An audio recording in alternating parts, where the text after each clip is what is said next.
Rafael, seja muito bem-vindo à nossa Comissão de Mobilidade Urbana, Indústria, Comércio e Serviços, novo nome, né, vereador Wesley? Agora a gente tem essa novidade, agradeço a presença de todos que estão aqui, em especial o meu amigo de longa data, o senhor Nelson Timpone, que está aqui. Quando eu falo senhor, ele fica bravo, mas eu tenho que respeitar toda a experiência que ele tem e que sempre acompanhou esse tema. Agradeço ao superintendente André Dantas também, que está online. André, você está nos ouvindo bem? Perfeitamente, vereador. Obrigado pelo convite. Ótimo. Estamos te ouvindo também. Não, nós que agradecemos a sua presença. Afinal de contas, o senhor também sabe, a gente já conversou sobre esse tema em alguns momentos e tenho certeza que o Rafael vai trazer muitas informações importantes e interessantes para a nossa cidade. Então, agradeço a presença de cada um que está aqui. E, André, eu vou passar a palavra para o Rafael, ele vai fazer a apresentação. O senhor gostaria de fazer alguma fala antes? Porque a gente tem uma agenda no finalzinho da tarde também, né? Sim.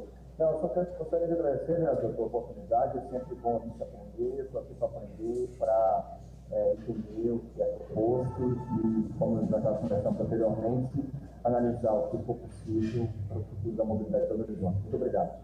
Obrigado. Então, Rafael, seja bem-vindo mais uma vez. Eu vou passar a palavra para o senhor.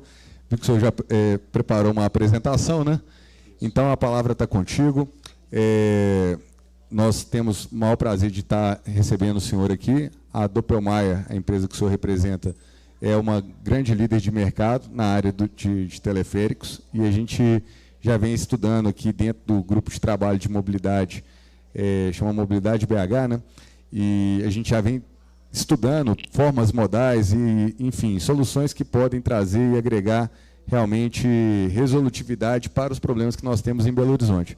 Então, a palavra está com o senhor, fique à vontade. Obrigado, vereador Braulio, vereador Sérgio, os demais vereadores presentes, as demais pessoas presentes aqui nessa reunião da comissão. Eu agradeço, antes de mais nada, a oportunidade que nos está sendo dada para apresentar um pouco sobre esse assunto, né, que é um assunto ainda no Brasil bastante pouco explorado, com um potencial de crescimento bastante grande em termos de aplicabilidade, em termos de possibilidades, né, de utilização dentro do ambiente urbano. Eu começo a minha apresentação, na verdade, com algo que não é um teleférico, né, na verdade é um carro bem bonito, ele está inserido numa cena muito bonita, né, um panorama maravilhoso. Por que a gente começa assim a nossa apresentação? Porque isso é o que a indústria, né, o que o marketing da indústria automotiva quer vender, né? Quando você vai comprar um carro, é o seu supra-sumo da sua liberdade pessoal, de ir e vir, a sua possibilidade de fazer com esse carro, né, e visitar lugares, e esse sonho é o que nos é vendido. A próxima imagem, por favor. E quando a gente vê, na verdade, todo mundo quer o mesmo sonho e acontece isso, né? E essa realidade é a realidade hoje de diversos centros urbanos no mundo inteiro. Isso não é exclusividade, obviamente, do Brasil, independente se o país é desenvolvido ou não. Todos hoje têm algum tipo de problema com o trânsito.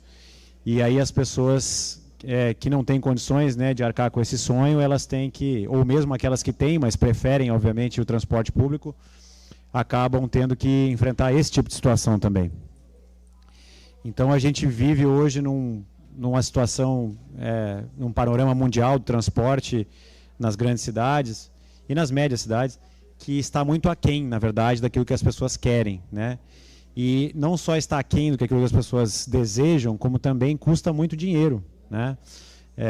Aí tem um dado que é de domínio público na internet, 267 bilhões de reais foi o custo no ano de 2018, estimado, dos congestionamentos nas grandes cidades e regiões metropolitanas brasileiras, nas 10 maiores, tá? E obviamente que Belo Horizonte está inserida nessa situação.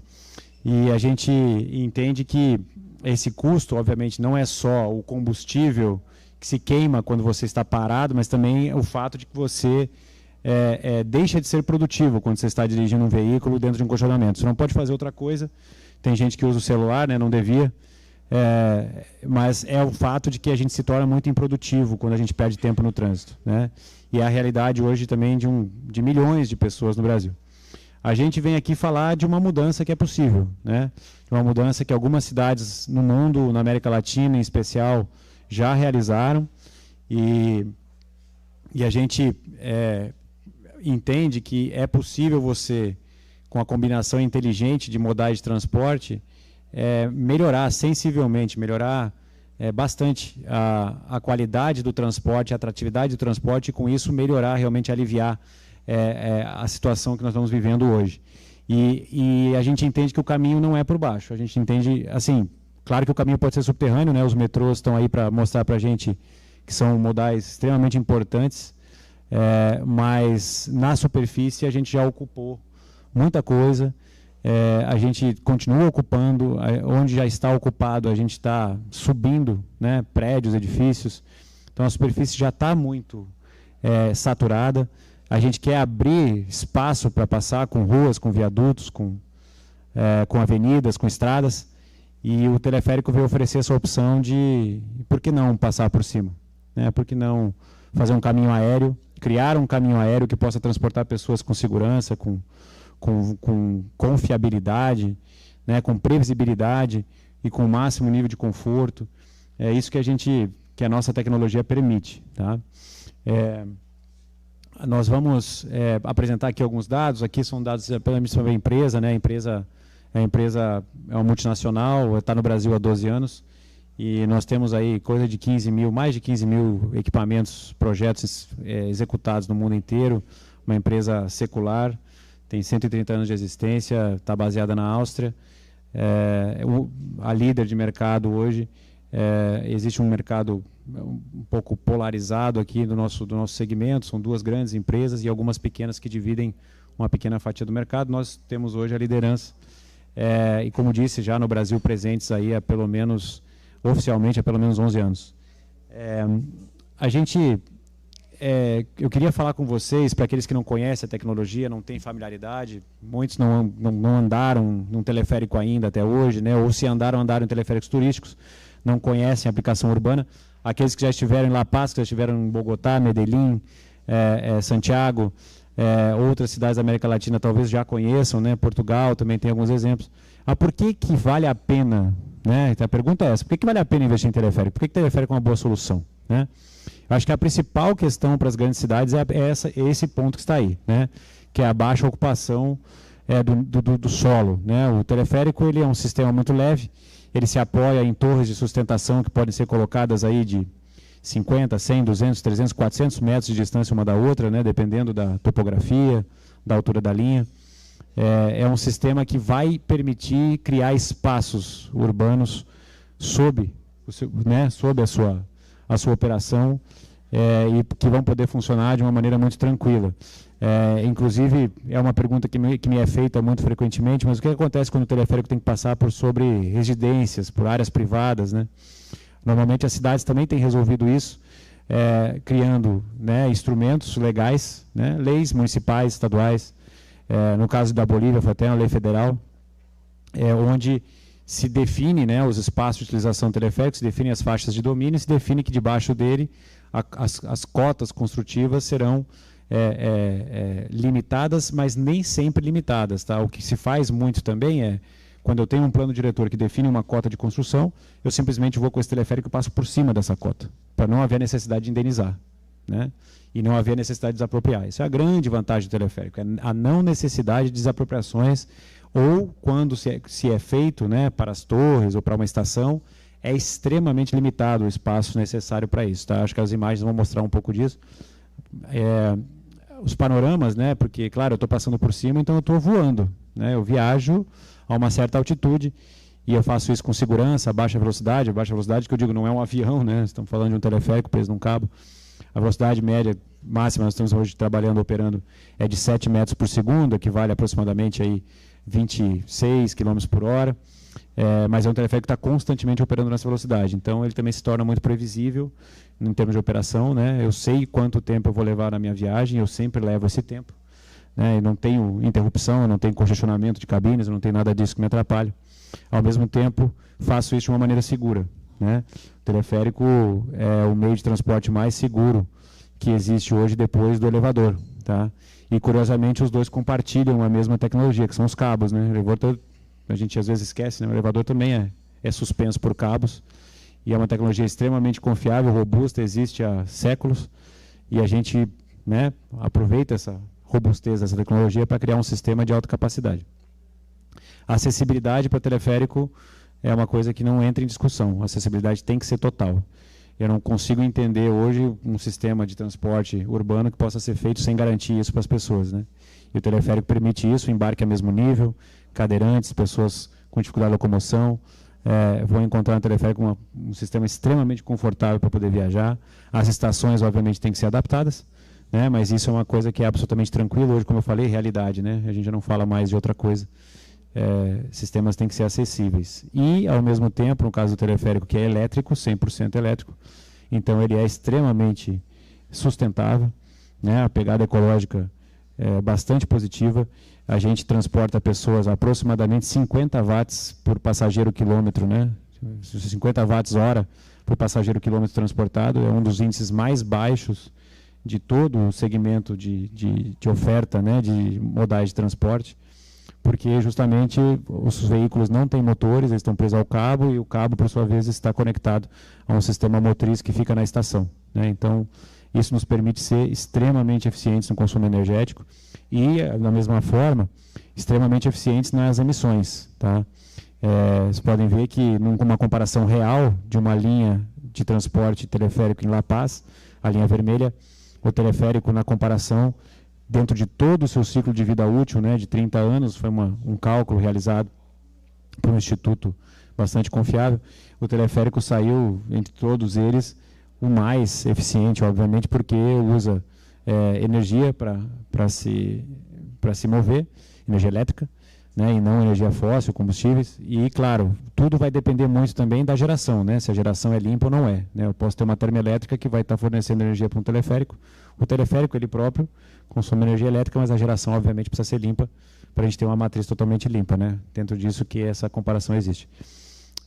De novo, né, arquitetonicamente é bastante interessante. Esse aqui é um modelo de um trem, um monotrilho, que a gente também tem para aplicações específicas de aeroportos, de conexão entre dois, no máximo 3 aí, centros de concentração de pessoas, e tende a embelezar também a cidade, né?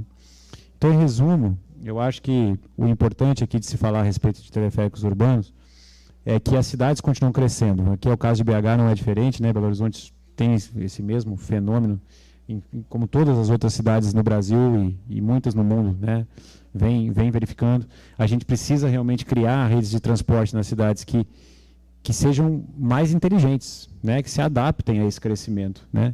Especialmente no Brasil, onde o crescimento é muito desordenado, aconteceu de uma forma não planejada, né? Também é uma realidade de muitas cidades no Brasil. Então, a gente precisa se adaptar, né, a esses crescimentos, a gente precisa responder, né, o que a sociedade pede, o que o usuário pede, o usuário de transporte urbano. E essa multimodalidade, que é o que a gente vem falar aqui, eu não vim falar exclusivamente de teleféricos, eu vim dizer que o teleférico, na verdade, é uma solução que ele pode compor com outras soluções, no sentido de dar mais qualidade, mais atratividade ao sistema, tirar pessoas dos carros, porque é muito difícil você tirar pessoas dos carros se o sistema não funciona bem. Se o transporte público não funciona bem, as pessoas não vão sair do seu carro. Elas vão continuar lá, querendo aquele sonho, né? Vivendo um certo pesadelo no trânsito, mas querendo o sonho porque elas entendem que o transporte público é pior. Então, a gente tem que aumentar a atratividade e qualidade, né? Tirar pessoas dos veículos passa também por isso, tá? Não é só uma questão financeira, é uma questão de ser atrativo. E a gente, ao mesmo tempo, nesse sentido, o teleférico não vem para resolver todos os problemas de algum lugar, tá? Eu acho que o único lugar onde a gente realmente resolveu muitos problemas com o teleférico foi La Paz, por uma questão de topografia, né? Eu sou bastante sincero ao falar isso. La Paz é uma situação muito especial, recebeu um investimento pesado, 30 quilômetros de linhas de teleféricos, é o sistema de metrô da cidade, metrô aéreo, mas porque tinha uma situação topográfica muito peculiar, né, que não se vê em outros lugares. Agora, a Cidade do México, uma cidade que tem uma comparabilidade razoável até com as cidades aqui do Brasil, por exemplo, São Paulo, já vai investir também em alguma coisa em torno de 35, 40 quilômetros, vai se tornar a maior rede do mundo, porque também entendeu que esse sistema para alimentação, para distribuição, tem uma vocação interessante. Tá? Então, eu acho assim, que é importante olhar para esse tipo de tecnologia como o teleférico como um complemento, tá? A outros projetos, a outras ideias que existem para a cidade. Eu tenho certeza que vocês, né, aqui na política, estão preocupados com isso, pensando nisso, e eu vim só entregar alguns subsídios para que vocês possam, né, enriquecer aí a base de conhecimento de vocês no sentido de pensar outras coisas, né, e pensar um pouco fora da caixa. Um teleférico de alta capacidade, 7.000 pessoas por hora e por sentido, pode tirar até 5.600 veículos de circulação, né? Se a gente pensar que tem uma densidade média aí de 1,2, 1,3 pessoas por carro, né? 1,5, enfim, nós estamos falando entre 5.000 e 6.000 veículos que eu consigo tirar de circulação carregando um teleférico que vai operar aéreo, né? Que vai operar por cima. A mesma coisa com os ônibus, né? Pensando aí uma ocupação aí de 50 passageiros, um ônibus. Eu estou falando de 350 ônibus que eu não preciso colocar em circulação porque eu tenho um sistema teleférico, né? Às vezes eu nem tenho espaço para colocar esses ônibus em circulação porque as vias já estão saturadas. Então, às vezes o teleférico acaba sendo, né? Eu preciso de outra solução porque a superfície já está tomada, né? Acho que é bom pensar também nesses números de uma forma bastante simplificada de enxergar essa vantagem. E aqui eu acho que esse gráfico, a gente já conversou, falo muito sobre ele, né? Eu não sei se dá para animar ponto a ponto, se você puder voltar. Esse gráfico é o seguinte, no eixo vertical você tem a capacidade de transporte, tá? Em passageiros hora sentido. Então, que é um parâmetro que nós, né, do planejamento de transporte, usamos muito para configurar os sistemas. Então, eu tenho ali a menos de 1.000 passageiros hora sentido até mais de 10.000, né, 20.000, 30.000, 40.000. Quantas pessoas eu preciso movimentar, né, em uma hora em uma única direção. E aí eu tenho no outro eixo, no eixo horizontal, eu tenho a distância de viagem. Então, quantos quilômetros eu quero viajar com aquele sistema. Tá? E aí agora eu vou criar um mapa para vocês entenderem. Rafael, pois não. Se me permite só fazer uma interrupção na sua apresentação, eu queria convidar para a mesa aqui algumas pessoas importantes que estão aqui participando conosco, que eu acho que vai ficar mais próximo, até porque após a sua apresentação nós vamos abrir para um diálogo, perguntas, digamos, talvez até mesmo um debate, né? Mas, desculpa te interromper, mas eu vou chamar aqui à mesa, todos estão aqui presentes, que foram convidados, inclusive, para participar conosco. Primeiro, o senhor Nelson Timpone. Por favor, senhor Nelson, sente-se conosco aqui. Senhor Nelson Timpone. Gostaria de convidar também o Elvis Gaia, que é diretor executivo do CODESE, que é o órgão que fica de um lado do outro aqui, fica à vontade. Ó. Você já está do lado direito aqui. Vem para cá. Tudo bem? Boa tarde.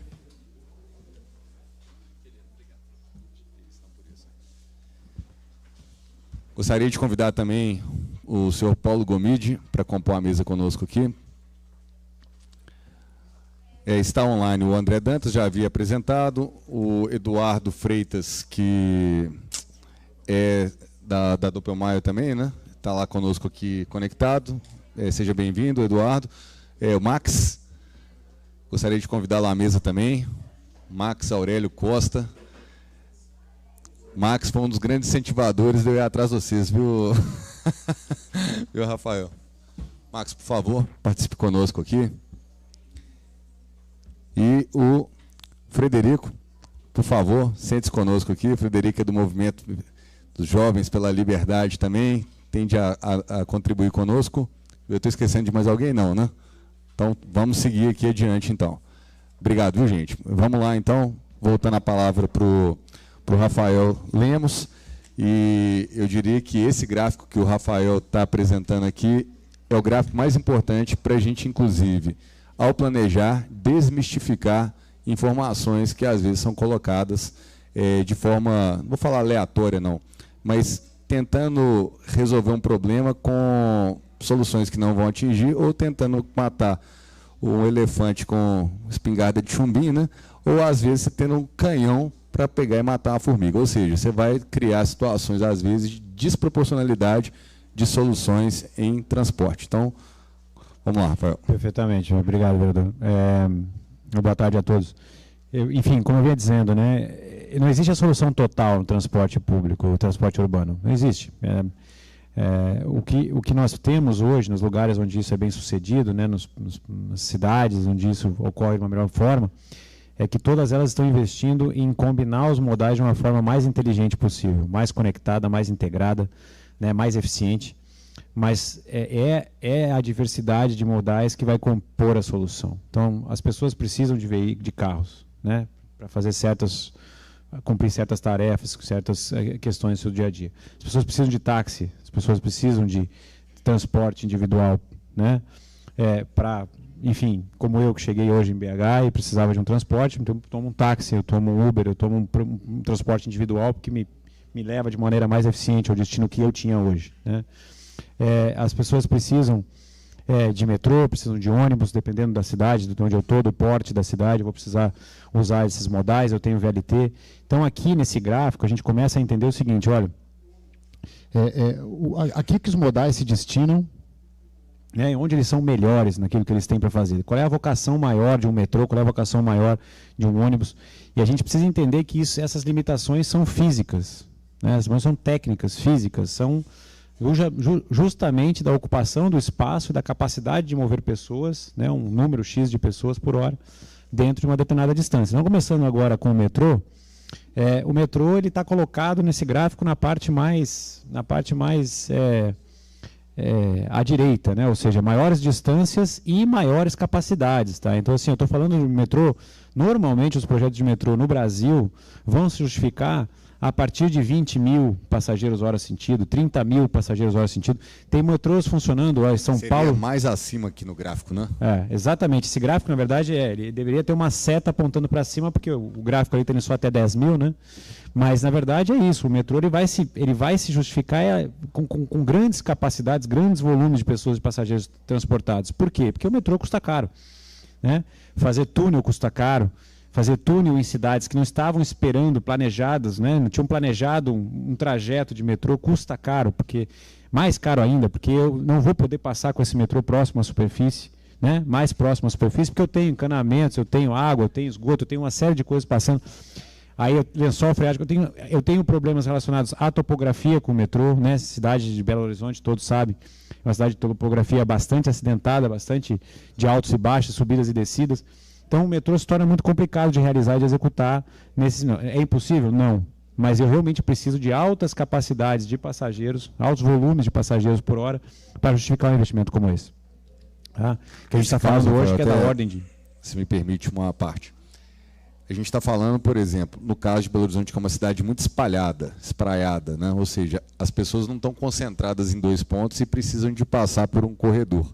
Elas estão em todos os pontos da cidade. Para um metrô se viabilizar, você teria que ter muita gente que precisa de passar no mesmo trajeto, não é isso mesmo? Exato, né? O metrô funciona bem e ele está bem alimentado, quando bem alimentado, né? E um sistema inteligente de alimentação do metrô que favoreça justamente que essa concentração ocorra naquele eixo, né? É fundamental, né? O teleférico, na verdade, contribui com isso em várias cidades hoje no México. A cidade do México é um exemplo onde o teleférico alimenta o metrô e na chegada, né, as pessoas voltando para casa, o teleférico distribui, né, esses passageiros que chegaram no metrô, que é um sistema, como eu falei, né, de alta capacidade de transporte dentro da nossa realidade urbana, o de maior capacidade, né, especialmente quando ele é feito subterrâneo. Então esse metrô está lá, né, no lado direito. A gente vai voltando agora ao próximo... soluções relacionadas a monotrilho, né, sistemas monotrilhos, que também são aéreos, né? A gente tem aí na cidade de São Paulo um projeto que está em operação, outro que está prestes a ser concluído, algum dia será concluído. Tem Salvador também que está falando de fazer um monotrilho há algum tempo. São sistemas elevados, né? Tem essa vantagem também, né, que o teleférico compartilha, essa vantagem de poder operar em modal aéreo. Mas também tem a sua aplicabilidade numa determinada capacidade, que aí vai mais ou menos até os 10 mil, 15 mil. São Paulo tem uma realidade de ter criado um monotrilho bastante grande, bastante pesado, que, na minha opinião, excedeu os limites que a tecnologia permite, né? E acabou não atingindo, na verdade, as especificações e pelo menos no início da operação, teve alguns problemas.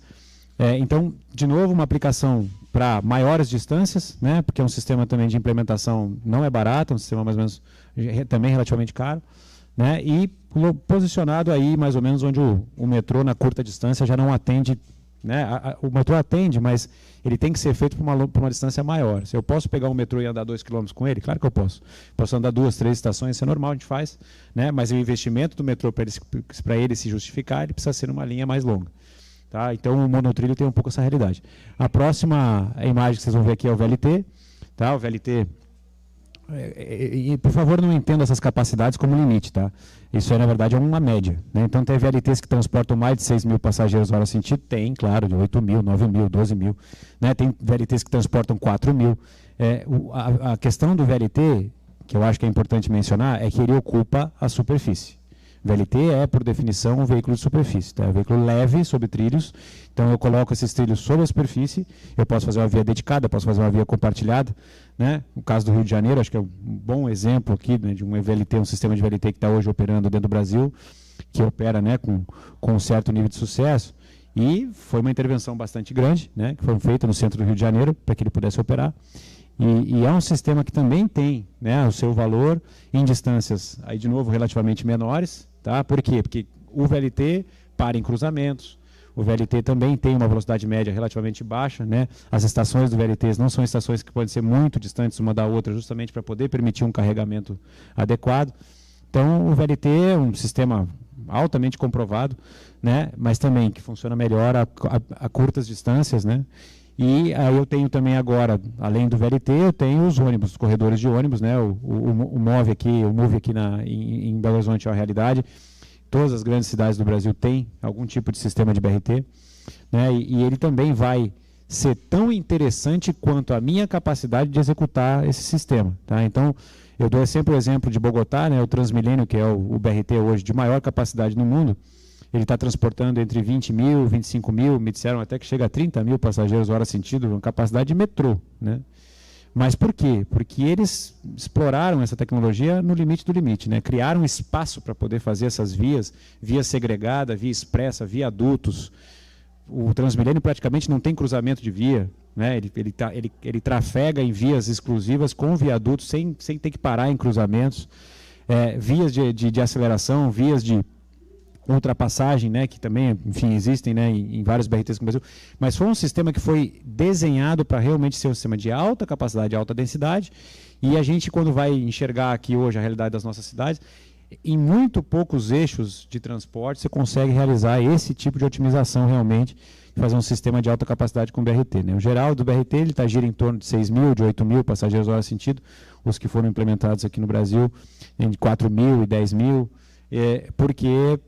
Né, eu tinha que fazer 20 viadutos, né, para um trecho de 20 km, eu fui lá e eu fiz 5, eu fiz 4, eu fiz 2.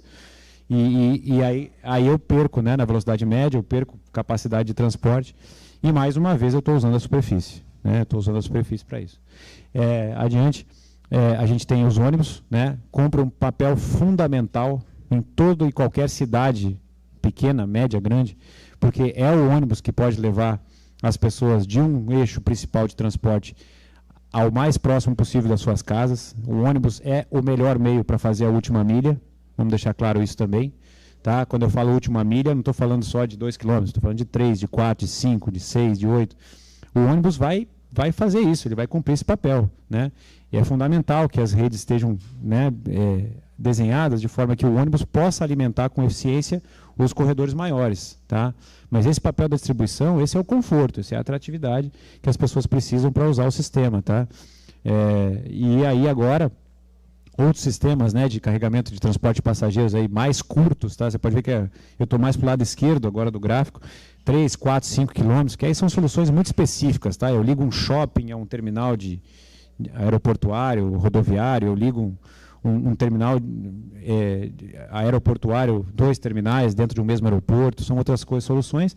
E aí eu acho que agora a última, tem até esteira rolante aqui representada ali em vermelho, bem no cantinho, né? Distância muito curta, capacidade muito alta, mas uma esteira rolante eu vou conseguir andar quanto em cima dela? 400 metros, 600 metros? Né? As pessoas cansam, querem andar mais do que isso. Então, aí eu entro com a última agora, o último desse gráfico é o teleférico, tá? Que é em amarelo, pode passar a próxima. Aí está ele. O teleférico está atuando nesse range de capacidades aqui que a gente está falando, tá? De 500, 1.000, 1.000 passageiros hora sentido, até 6.000, 7.000 passageiros hora sentido, e eu vou com ele onde ele é eficiente, competitivo, né, consegue ir melhor do que outras tecnologias, é até mais ou menos uma distância de 10 km, uma mesma linha, né, numa única linha. Né? Por que eu não vou mais com o teleférico? Por que eu não vou 20, 30? Eu posso ir, não tem problema nenhum.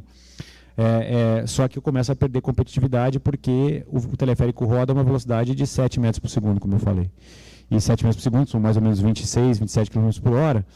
Né? Em velocidades médias, considerando a velocidade média de veículos nas cidades brasileiras, é uma velocidade boa. Tá? Ou a própria velocidade dos ônibus, né? que os ônibus trafegam. Eu já estou acima dessa velocidade na maioria das cidades brasileiras. Por outro lado, se eu vou ter que andar 20 km no teleférico, eu vou levar 1h40 para fazer um trecho de 20 km ou mais, aí começa a ficar complicado. Né? A pessoa começa a achar, não, eu vou de carro que eu vou mais rápido. Né? Eu vou de ônibus que eu vou mais rápido. Então é importante que esse gráfico fique bem presente aqui para vocês que estão interessados no assunto, para entender que a multimodalidade, se puder voltar, a multimodalidade é a chave. Eu preciso olhar para esse gráfico, preciso olhar para a minha cidade, eu preciso entender onde estão meus problemas, e eu preciso lá buscar, dentro daquilo que os sistemas melhor se aplicam, a melhor solução com o investimento que eu tenho disponível para fazer também. Né? Porque tudo isso aqui custa dinheiro. Né? A gente sabe, né, o transporte urbano ele é subsidiado em praticamente todas as cidades brasileiras, fora do Brasil, e esses subsídios são investimentos, né, que os governos têm que fazer para melhorar, né, a trafegabilidade, a qualidade de vida das pessoas.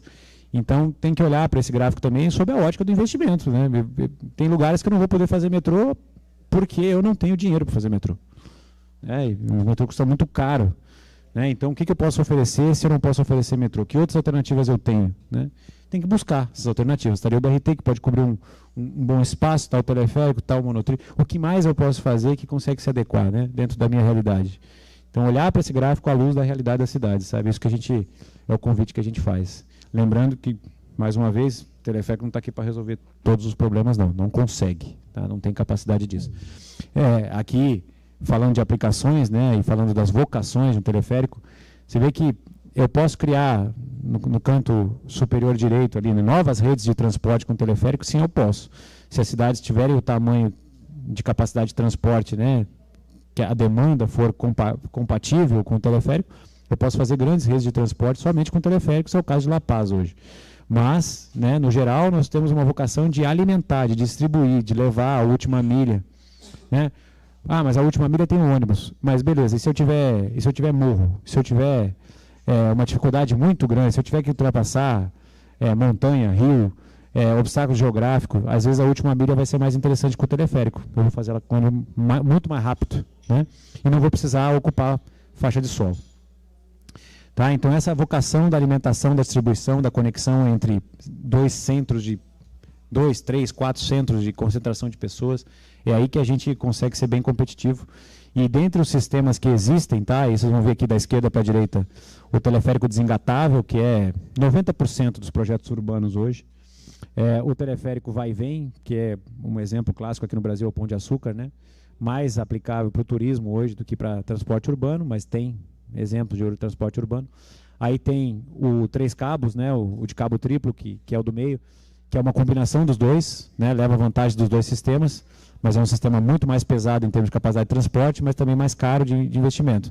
E aí o People Mover, né, que a gente fala, que é os trens leves, né, são totalmente autônomos, e os funiculares, que também são totalmente autônomos, que servem a propósitos mais específicos aí de curtas distâncias, né, também são mais caros na sua implementação, mas também vão ter alguma vocação específica, especialmente quando eu tenho situações aí, né, de aeroportos ou de morros que eu preciso subir, que eu posso fazer isso através de um trilho, né, entre 2 estações. É aí que se vê a coisa toda. E aí a gente também está trabalhando, né, em inovações. Então tem o sistema Triline, que é uma das grandes inovações nossas para o transporte urbano, que é um sistema de 3 cabos, só que ele foi feito para realmente assim, funcionar no ambiente urbano de uma maneira bastante otimizada. Portas em ambos lados das cabines para 20 passageiros, né, estações mais simplificadas. Com esse sistema de esperar alcançar aí capacidades de VLT de média capacidade, né, média alta, que é chegar nos 8.000 passageiros hora sentido, que aí eu começo realmente a fazer transporte de massa, né? Começo a fazer transporte de massa em cidades de médio grande porte, tá? Tem também evoluções que nós estamos fazendo na forma de embarcar, de maneira que isso possa acontecer de uma forma totalmente autônoma, né? Como é hoje nos metrôs, como é hoje em vários outros modais. Então não preciso ter acompanhamento nas estações, né? Hoje ainda é assim, né? Os sistemas têm sempre um supervisor de estação que está ali cuidando do embarque das pessoas, e a gente está criando esse tipo de sistema que é automático, autônomo, em que as pessoas vão poder embarcar e a estação está supervisionada por um centro de controle, e está tudo previsto para que qualquer coisa que aconteça, o sistema também parar, o sistema, enfim, né, dar os alarmes necessários e tudo mais. Então, sobre as referências, né?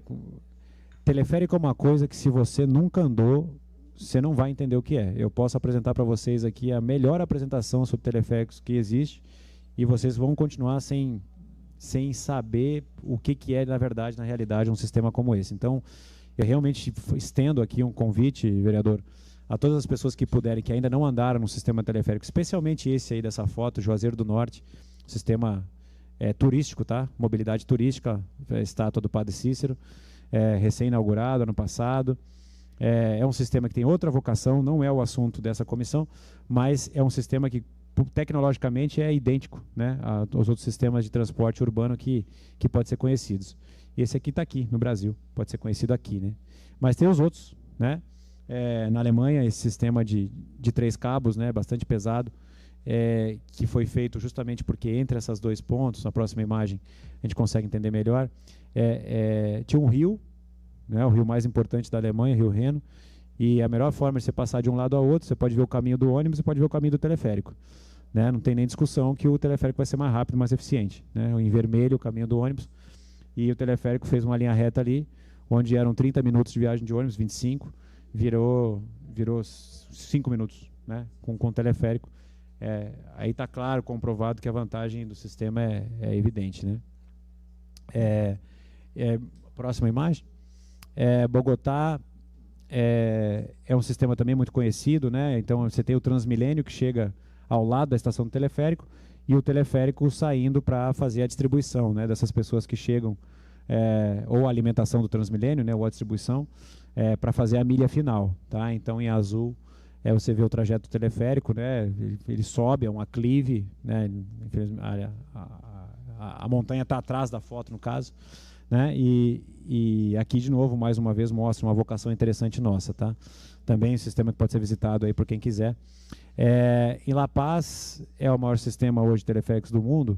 Aqui tinha um vídeo, com os vídeos não estão passando, eu não sei se esse vai passar, mas é um vídeo muito interessante, eu cheguei a mostrar para o vereador Braulio, que aí ele realmente mostra tudo que você pode fazer com um teleférico dentro de uma cidade, né? Porque lá em La Paz todo tipo de solução construtiva foi aplicada, tá? Então, quem tiver também, obviamente, a oportunidade de conhecer, realmente, para quem pensa transporte urbano, uma visita extremamente enriquecedora, tá? Infelizmente os vídeos não vão rodar, né? Então nós vamos adiantar aqui a apresentação. São 10 linhas, 30 quilômetros. O investimento foi investimento do governo federal boliviano, do estado boliviano, de aproximadamente 600 milhões de dólares. Então foi um investimento bastante pesado, mas que efetivamente transformou a realidade de La Paz em todos os aspectos no transporte, né? E hoje está transportando entre 200, 300 mil pessoas dia, todo o sistema. Chegou a ter um recorde de 500 mil pessoas num único dia. Se tornou, de fato, o sistema de metrô da cidade, porque em La Paz, como eu falei, nada diferente poderia ser feito, tá? Então, enfim, sorte nossa, né, que La Paz tinha essa topografia e a gente pôde oferecer esse tipo de solução para lá. Aqui nós vamos falar de Cidade do México. Cidade do México provavelmente vai ultrapassar La Paz em breve, nos próximos 5, 6 anos, quer fazer alguma coisa em torno de 40 quilômetros teleféricos. O teleférico foi muito bem aceito na cidade. Essa linha que vocês estão vendo é a linha de Coatepec, que nós inauguramos em julho de 2021, e ela tem 9 quilômetros, 6 estações, e ela também está transportando aí seus 50, 60 mil passageiros dia, tá? E acho que é importante falar dessa linha porque hoje a Cidade do México tem os sistemas mais recentes. Então, se alguém quiser visitar um lugar para ver realmente os melhores sistemas, onde tudo que é lição aprendida já foi implementada, vamos dizer assim, né? Hoje a Cidade do México se oferece como um bom lugar. E a Cidade do México, como eu falei, tem similaridades com regiões metropolitanas, cidades brasileiras, que é interessante. O convite está feito aqui para essa comissão, para as pessoas que aqui estão, para conhecer, tá? Uai, quem sabe nós vamos ter que arrumar uma força-tarefa de ir lá na Cidade do México, hein, vereador Wesley? A visita técnica, aprovar o requerimento semana que vem. Porque realmente a experiência em loco, ela é muito importante. Como eu falo, a gente aqui infelizmente não pôde ver os vídeos, né? Eu convido depois as pessoas que puderem acessar o YouTube, né, o canal da Doppelmayr, esses vídeos estão lá. E eu acho que o mais interessante é, de novo, você precisa entender essa experiência indo lá, né? Eu tive já essa oportunidade de levar outras pessoas aqui do meio político lá e no México, e eu escutei exatamente isso de uma das pessoas. Falei assim: Rafael, o que você apresentou lá, eu vou te falar, a representação foi boa, mas eu não tinha entendido que isso até chegar aqui e ver isso acontecendo. Então, realmente é algo que, se você não tem, né, uma familiaridade com a tecnologia, você tem que ir lá para entender. Porque dá medo, né? Muita gente tem medo, muita gente tem receio, esse cabo arrebenta, esse negócio para no meio do caminho, né, como é que eu entro com a cabine se movendo dentro da estação, como é que é isso? Então, assim, né, o bondinho, né, muito preconceito assim, com essa coisa do bondinho. E não, esse sistema se tornou um sistema de transporte urbano altamente confiável. Aí em Singapura, né, tem uma situação interessante também, né? O teleférico ele está no topo de um prédio, passa, né? Na verdade, tem um buraco aí nesse prédio, o teleférico passa por ele. Esse prédio pode ser um centro comercial, um shopping center, o que você pode imaginar aí. A próxima imagem a gente até que mostra melhor. Acho que não sei se nós pulamos uma imagem, pode ser, não? Anterior, talvez. Anterior a essa. Deixa eu ver. Vê se não sei se tem como voltar uma aí. Que aí enxerga melhor assim o tamanho do prédio e... Travou? Então, tentando verificar um computador para a gente rodar os vídeos. Tá. Mais adiante, né, como eu falei, né, um exemplo, a próxima imagem, o exemplo de uma integração intermodal na veia aí, né? Eu tenho um teleférico, esse até vai e vem, né, do tipo do bondinho lá do Pão de Açúcar, porque eles queriam um trajeto, era uma diferença de altura considerável, e aí valeu a pena fazer com esse tipo de equipamento. E aí eu tenho o VLT embaixo, eu tenho bicicleta, e essa região que recebeu essa estação, esse lugar, era uma região extremamente pobre da cidade, meio abandonada, assim, região portuária, né, de Porto de Rio. E é impressionante o que se transformou essa região. Essa região se tornou uma das mais valorizadas na cidade, porque recebeu esse tipo de investimento. Então o investimento ele retorna, tá? A gente acha às vezes que é fundo perdido, mas não é. O desenvolvimento, todo investimento no transporte retorna, dá retorno social e econômico, tá? Tá aí a linha, né? E muito bonito também em Portland, nos Estados Unidos. E acho que o último sistema que eu tenho para mostrar é exatamente esse de Londres. Vamos voltar uma foto, por favor. Voltar é mais difícil, né? Tem uma anterior a essa, tem uma imagem que tem uma estação praticamente dentro d'água. É só para mostrar o quanto a tecnologia é flexível, né, no seu âmbito construtivo. Esse sistema de Londres, um dos lados da estação está praticamente sobre o rio Tamisa. Dá para ver ali na linha azul que atravessa ali o rio. E esse sistema teve que ser feito de uma maneira bastante alto, porque tem porta-aviões que passam por baixo dele. E ele não podia ser mais alto do que ele é, porque ele está no cone de aproximação no aeroporto do London City. Então ele está ali com essas torres a 100 metros de altura e acabou se tornando não só um sistema de transporte urbano, como turístico também, né? Porque em Londres tem muito turista e a 100 metros de altura você vê a cidade, você certamente vai ter um visual muito bacana, né? Então esse sistema também, para quem for, recomendo demais andar nele. É um projeto muito bem sucedido aí, que foi feito na época da Olimpíada também, em 2012, tá? É isso. Eu acho que, para não me estender demais também aqui, porque o assunto realmente ele pode tomar mais tempo, o vereador, mas eu entendo, os senhores, né, presentes, eu entendo que isso pelo menos dá uma ideia de quanto essa tecnologia já é uma realidade, tá? E quanto esses preconceitos que existem contra a tecnologia em várias cidades aqui da América Latina e fora da América Latina também. A gente acabou de ganhar um projeto na cidade de Paris, vamos fazer um teleférico lá. Né, temos em Londres, temos em Lisboa, temos em outras cidades também do mundo desenvolvido, digamos, né? O pessoal acha que...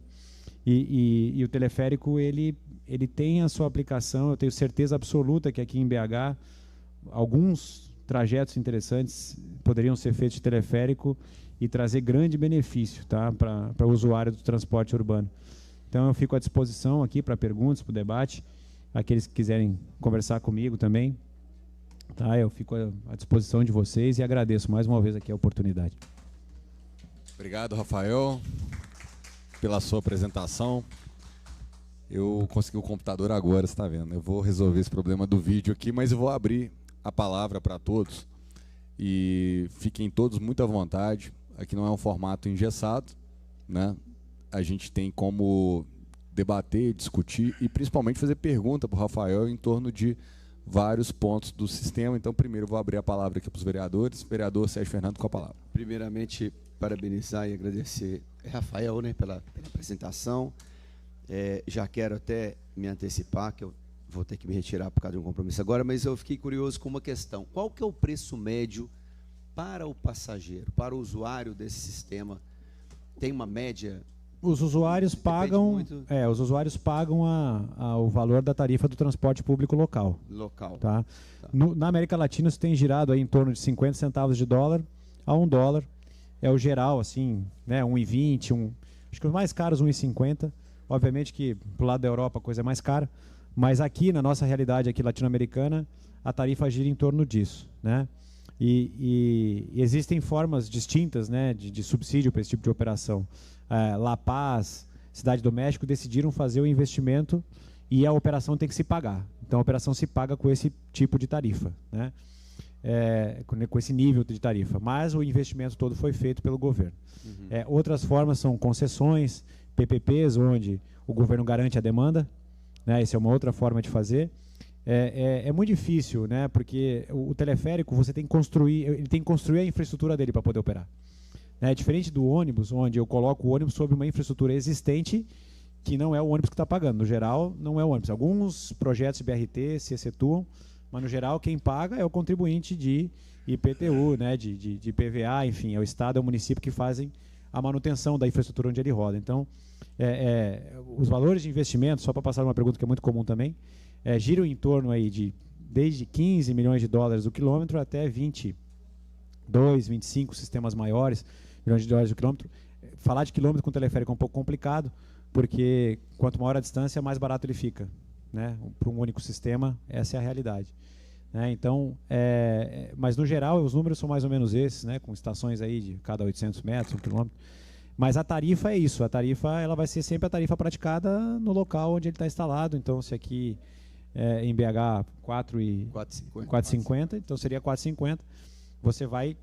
A integração tarifária é uma questão importante. Se você tem multimodalidades, tem vários modais, quanto mais integrado for o sistema para quem está usando, para quem está pagando, melhor fica o financiamento da conta como um todo, né?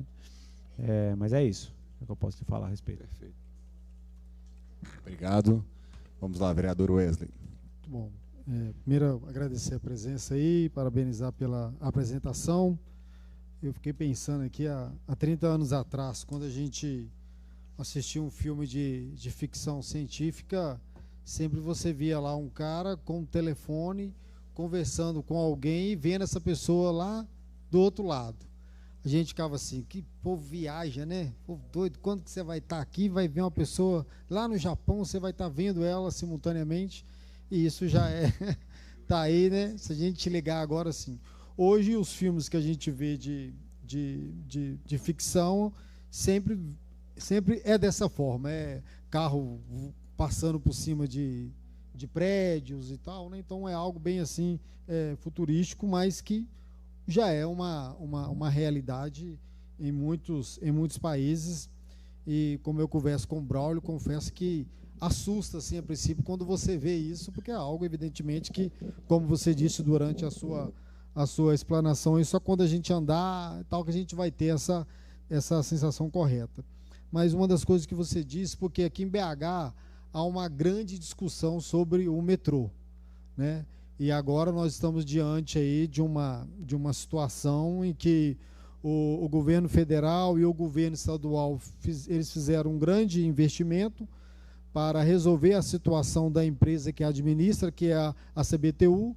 Teve um leilão e eu, como morador do Barreiro, a coisa que mais me dá medo de falar é o tal do metrô do Barreiro, né? Eu estou aqui há 40 anos, né? Lógico que o metrô foi 80 e pouco, né? Que começou que foi implantado o nosso metrô, e há essa discussão e tudo indica que virá um grande investimento agora, né? Bilionário aqui para a nossa cidade, em se tratando de investimento. A gente fala metrô, mas a gente sabe que na verdade é trem sob trilhos, né? Nós não temos um metrô mesmo aplicado aqui na nossa região. Não sei qual que é o seu conhecimento, por exemplo, do que diz respeito à geografia da nossa cidade. Você já conseguiria, por exemplo, assim, antecipar algo assim, Barreiro Centro, inviável? Eu estou falando aí de em torno de 25 quilômetros, 30 quilômetros, né? De sair lá do Barreirão. Quando eu falo Barreiro, muita gente pensa ali da Manesma, viu, gente? Mas o Barreiro ainda, você anda mais umas meia hora dentro do Barreiro ainda, porque realmente é uma região muito grande. Então, assim, até onde aqui dentro da nossa amada BH, dentro da nossa topografia, seria realmente viável essa implantação? E uma outra questão, mesmo que você disse que parece que um não vai anular o outro, mas qual seria assim a diferença de investimento? Ela é muito assim astronômica mesmo, aquilo que você investiria em metrô e aquilo que você vai investir em monotrilho ou teleférico, a diferença é muito absurda. Vereador Wesley, eu não conheço bem BH para ter a pretensão aqui de lhe falar o que pode ou não pode ser melhor. Eu posso lhe dar alguns dados a respeito, né, dessa comparação que você falou. Uma das coisas que eu expliquei, né, quando eu mostrei o gráfico, é que o metrô normalmente ele vai se justificar para grandes capacidades de transporte. Então, eu realmente preciso ter um eixo de transporte de massa que vai estar transportando aí pelo menos os seus 20 mil passageiros hora sentido. E isso a gente está falando de mais ou menos numa operação aí de 16 horas, 300 mil pessoas dia, né, 350 mil pessoas dia. Então, assim, primeira pergunta que você tem que fazer quando vai fazer um investimento de metrô, né, para ele realmente ser um investimento bem sucedido e até mostrar realmente, né, comprovar que havia essa necessidade, é que ele vai ter que ter bastante carregado, né? Então ele tem que ser uma linha que realmente justifique esses níveis de capacidade para dar certo. E é um sistema obviamente adequado para você transportar trens de superfície ou metrôs, né? Para você transportar pessoas aí numa distância de 20, 30 quilômetros, ele possa se tornar adequado. A questão topográfica precisa ser verificada, porque se ele for feito em regiões montanhosas, em regiões, né, de aclives, situações, ele vai passar normalmente, ou ele vai passar pelo vale, que é o caso de Salvador. O metrô de Salvador ele passa todo em vale e as pessoas estão todas em cima. Então as pessoas têm uma dificuldade de chegar no metrô, porque o metrô passa onde elas não estão. A outra dificuldade é se você passar subterrâneo, você vai ter que fazer estações com acessos bastante complexos, né? 60 metros, 80 metros de profundidade. Isso se torna extremamente oneroso. E a outra coisa também que agora já falando da questão de investimentos, veja, em 2016, 18, o quilômetro construído do metrô no Brasil, quando em túnel, estava na ordem dos 150 milhões de dólares, né? Então a gente está falando aí de 750 milhões de reais aproximadamente. Eu acho que esse número subiu, né? Eu não tenho esse número atualizado, faz tempo que eu não converso com meus colegas aí da área do metrô para saber como está esse número hoje, mas digamos que, né, se 16 para 23, pós-pandemia, inflação e tudo que aconteceu, esse número hoje fosse de 200 milhões de dólares o quilômetro, nós estamos falando em túnel, né, em superfície, né, via aérea, superfície, ele é mais barato. É um investimento extremamente pesado, que por isso, como eu falei, só vai valer a pena realmente se ele estiver bastante bem carregado, né? Então, como eu não conheço o projeto da linha do metrô que está se discutindo aqui em BH, eu já ouvi essa conversa em algumas vezes, é preocupante porque se você... Veja bem, o governo pode fazer um investimento para instalar esse metrô, e aí com ele bem carregado a operação se paga. Então, é de novo uma situação análoga aí aos outros projetos de teleférico que eu expliquei. Você vai fazer investimento, faz o investimento, bota para operar. Aí eu faço uma concessão dessa operação, ela se paga com a tarifa, porque o sistema está bem carregado, ela se paga com a tarifa, com aquilo que eu recebo de tarifa do usuário, né? Se eu faço um investimento no metrô pesadíssimo, né, 150, 200 milhões de dólares por quilômetro, e aí depois ele não está carregado o suficiente para pagar essa operação, então eu vou subsidiar essa operação duas vezes. Eu vou no investimento e na operação, né? Então acho que o cuidado que tem que se ter, né, eu imagino, né, que as pessoas, os especialistas que estão envolvidos no projeto, certamente consideram essas questões, é de que se eu instalo um metrô e se ele não está carregado como deveria no final das contas, tudo que eu consegui com isso foi aumentar o nível de subsídio para o sistema, federal, estadual, municipal, né? Porque alguém vai ter que pagar a conta, né? E depois que ele está instalado, ele vai operar e vai ficar ali. Essa dificuldade, na verdade, ou essa realidade é de todos os modais, né, que instalam a sua própria infraestrutura. Depois que ele está ali, ele não vai mais sair dali, não é isso?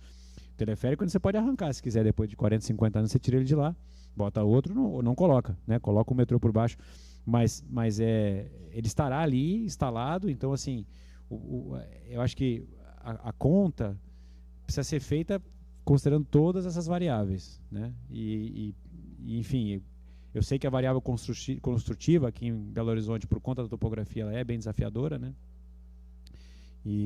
Mas dizer agora, né, afirmar que o projeto tem ou não tem uma viabilidade técnica e econômica, aí eu realmente não posso falar, não posso ter essa pretensão, porque eu não conheço o projeto. Rafael, nós conseguimos colocar aqui o computador que está com a atividade funcionando, então, pessoal do som, só para conferir aqui, já está projetado, né? Pode eu passar. vou colocar aqui o vídeo que o senhor tinha citado. Pois bem, pode até baixar o volume um pouquinho, se não sei se está aqui no...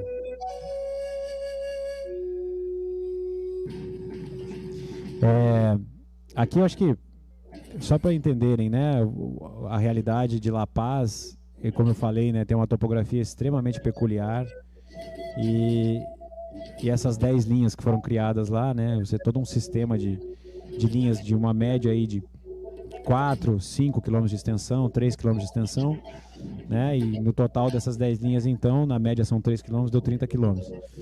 Mas é para entender, ó, como o sistema consegue se encaixar dentro de um ambiente urbano de alta densidade, né? Você vai desapropriar áreas de estação e você vai precisar desapropriar alguma coisa onde essas torres estão sendo colocadas, e a gente sempre ajusta, né, essas implantações de maneira que as torres possam ser colocadas em áreas públicas o máximo possível, né, que a física permite no caso. Aí o embarque, ó, como o embarque é facilitado, certo, tá bom. Então, e a diversidade de aplicações, né? Então, assim, quando eu tenho diferença de altura, o teleférico ele é praticamente imbatível, mas eu tenho também situações onde ele vai funcionar em áreas planas, né? Aí no caso dessa linha azul, é uma área totalmente plana, né? Aí no caso da linha branca, que é a próxima linha que vai ser vista no vídeo, é exatamente no meio de uma avenida, né? Isso é uma situação também comum, né? Eu não preciso ocupar nem sequer as faixas de... Se eu tenho um canteiro central, eu uso aquele canteiro central para passar, né? Então, o sistema permite esse tipo de situação. E realmente, assim, a variedade de soluções construtivas, né? Olha a questão da avenida aí. A variedade de soluções construtivas ela é enorme, tá? La Paz optou por estações muito grandes, tá? Hoje em dia... Por isso que eu falo que o projeto do México já aprendeu um pouco mais, né? Hoje em dia as estações não são feitas tão grandes assim, né? Porque, enfim, a menos que você tenha algum equipamento público para acrescentar, né, as estações podem ser menores, né? Ou elas podem estar também conectadas a centros comerciais e outros tipos de situação. Mas é isso, né? Acho que a evidência aqui desse vídeo é para mostrar que numa área extremamente conurbada, extremamente povoada, densa, né? Você vem com o teleférico passando por cima, encaixando esse teleférico onde ele pode passar, e como ele passa por cima, né, normalmente sempre tem um caminho, né? Sempre tem um caminho. Acho que esse é o recado aqui importante a ser dado em relação aí à tecnologia. Você falou que tinha um outro vídeo também? Qual? Na verdade, tinha uma imagem lá de Singapura, vereador. Esse caso da de Londres, né, que apareceu ali. Mas essa aí, ó, essa aí é interessante, né? Então você está passando por cima de mar, por cima de porto, e aí daqui a pouco você passa no meio de um prédio, né? Cobertura de um prédio, e ali tem um lugar de desembarque, né, das pessoas para alimentar esse centro de negócios que está ali. Isso é só para mostrar como a tecnologia pode ser flexível também, né? No sentido aquela estação em cima da água ali. Então, assim, como está passando por cima, né? Pode passar por cima de qualquer coisa. Isso é verdade. Para interromper compartilhamento. Bem, estou saindo aqui. Mas vamos lá. Deixa eu passar a palavra. Quem gostaria de fazer? André Dantas, o senhor que está conectado aí conosco, deixa eu passar a palavra para você, que se quiser fazer alguma pergunta para o Rafael Lemos. Não, na verdade, vereador, eu queria dar parabéns para o Rafael. São poucas as vezes onde um diretor de tecnologia é tão sincero. André, aproxima só um pouquinho mais o seu microfone, porque o som que está saindo aqui está meio... Eu vou colocar aqui, peraí. Eu já sei que está. Vai em frente. Vai em frente, vereador. Ok. Melhorou agora? Agora ficou perfeito. Tá. Então, eu queria dar os parabéns para o Rafael, né? Porque são raras as vezes onde um provedor de tecnologia é sincero, é honesto com o posicionamento como ele foi nessa apresentação, né?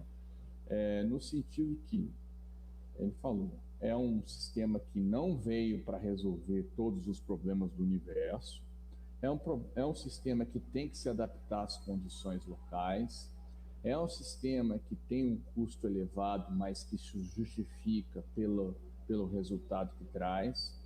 Então, assim, eu estou muito feliz, porque além de ter aprendido muito, né, eu acho que houve o compartilhamento de uma informação justa, né, e que nos permite avançar numa discussão honesta. Então, assim, aquilo que o vereador Wesley colocou do metrô, né? O metrô, quando foi vendido para nós na década de 80 aqui em Belo Horizonte, ele foi vendido como uma solução de todos os problemas. E se passaram aí, né, mais de 40 anos e, obviamente, um trem, né, um trem metropolitano acabou não resolvendo. Então, assim, nós temos que analisar essas coisas com muita seriedade, e a apresentação de hoje nos permitirá avançar nessa discussão nesse sentido. Tá? Então, parabéns, vereador Braulio, por trazer esse tipo de informação, esse nível que nós tivemos hoje aqui. Muito obrigado.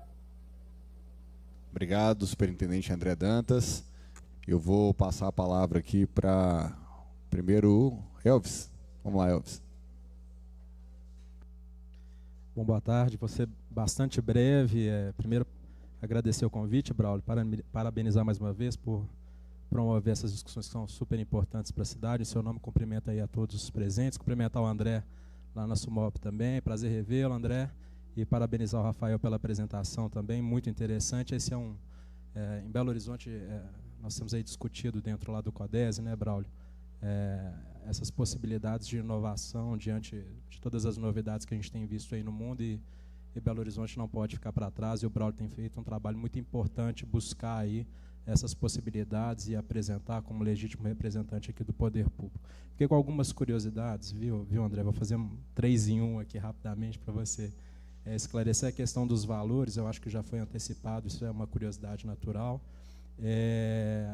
Prazo para implementação médio por quilômetro quadrado, acho que é a questão do prazo, e não me parece ser um sistema de difícil implantação, né? Então eu acho que isso também é um custo que deve ser considerado, né, no comparativo com outros modais importantes.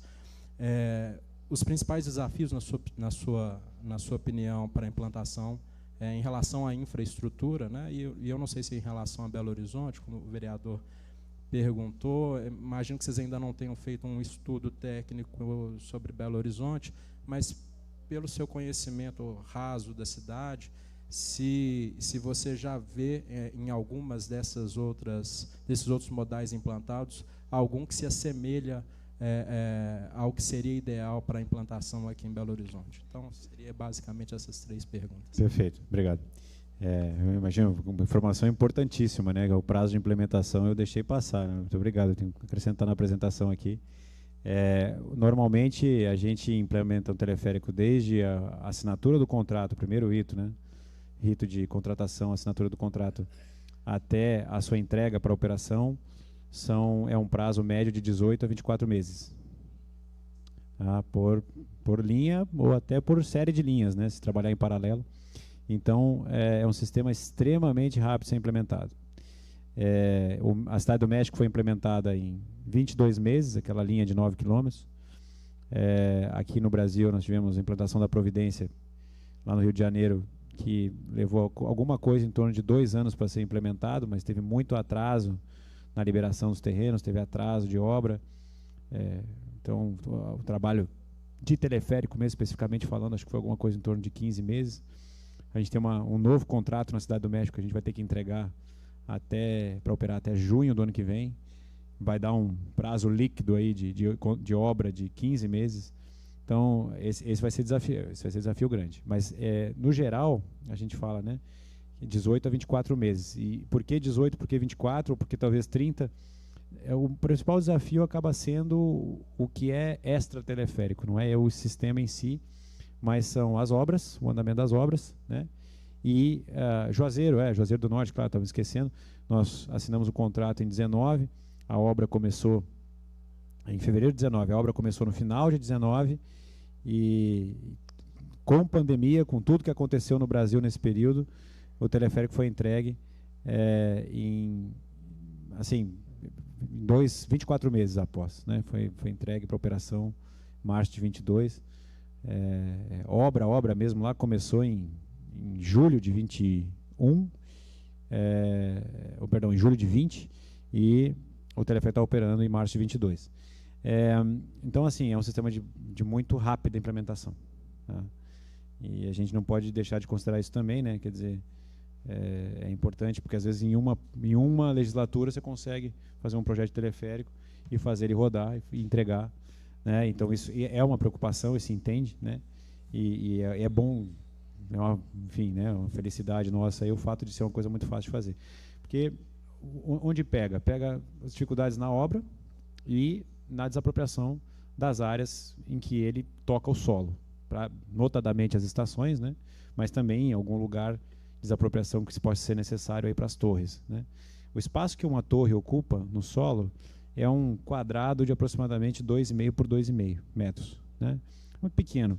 As estações vão ocupar o espaço que o projeto demandar, né? Mas normalmente uma estação de tamanho médio vai ter aí alguma coisa em torno de 15 por 20 metros, a área técnica dela tem coisa de 15 por 20 metros, né? Então, estamos falando aí de 300 metros quadrados. Claro, eu vou agregando coisas, essa estação vai ficando maior, né? Mas realmente restrito o uso de solo, né? Então, essa vantagem a gente tem.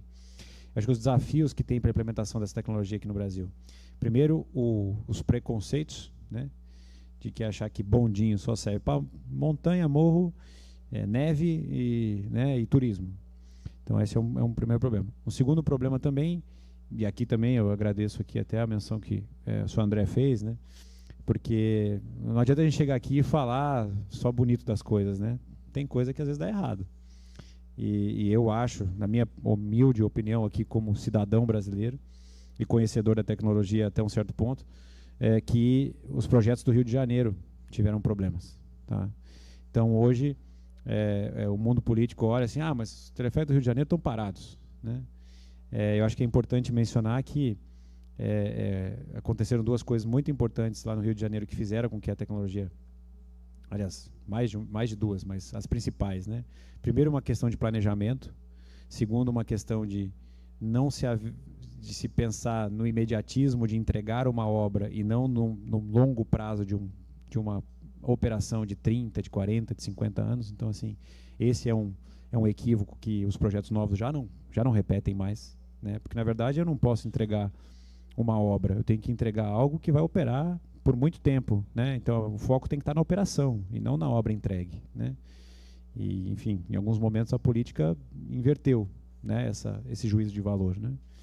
O que foi o caso de um problema no Rio de Janeiro.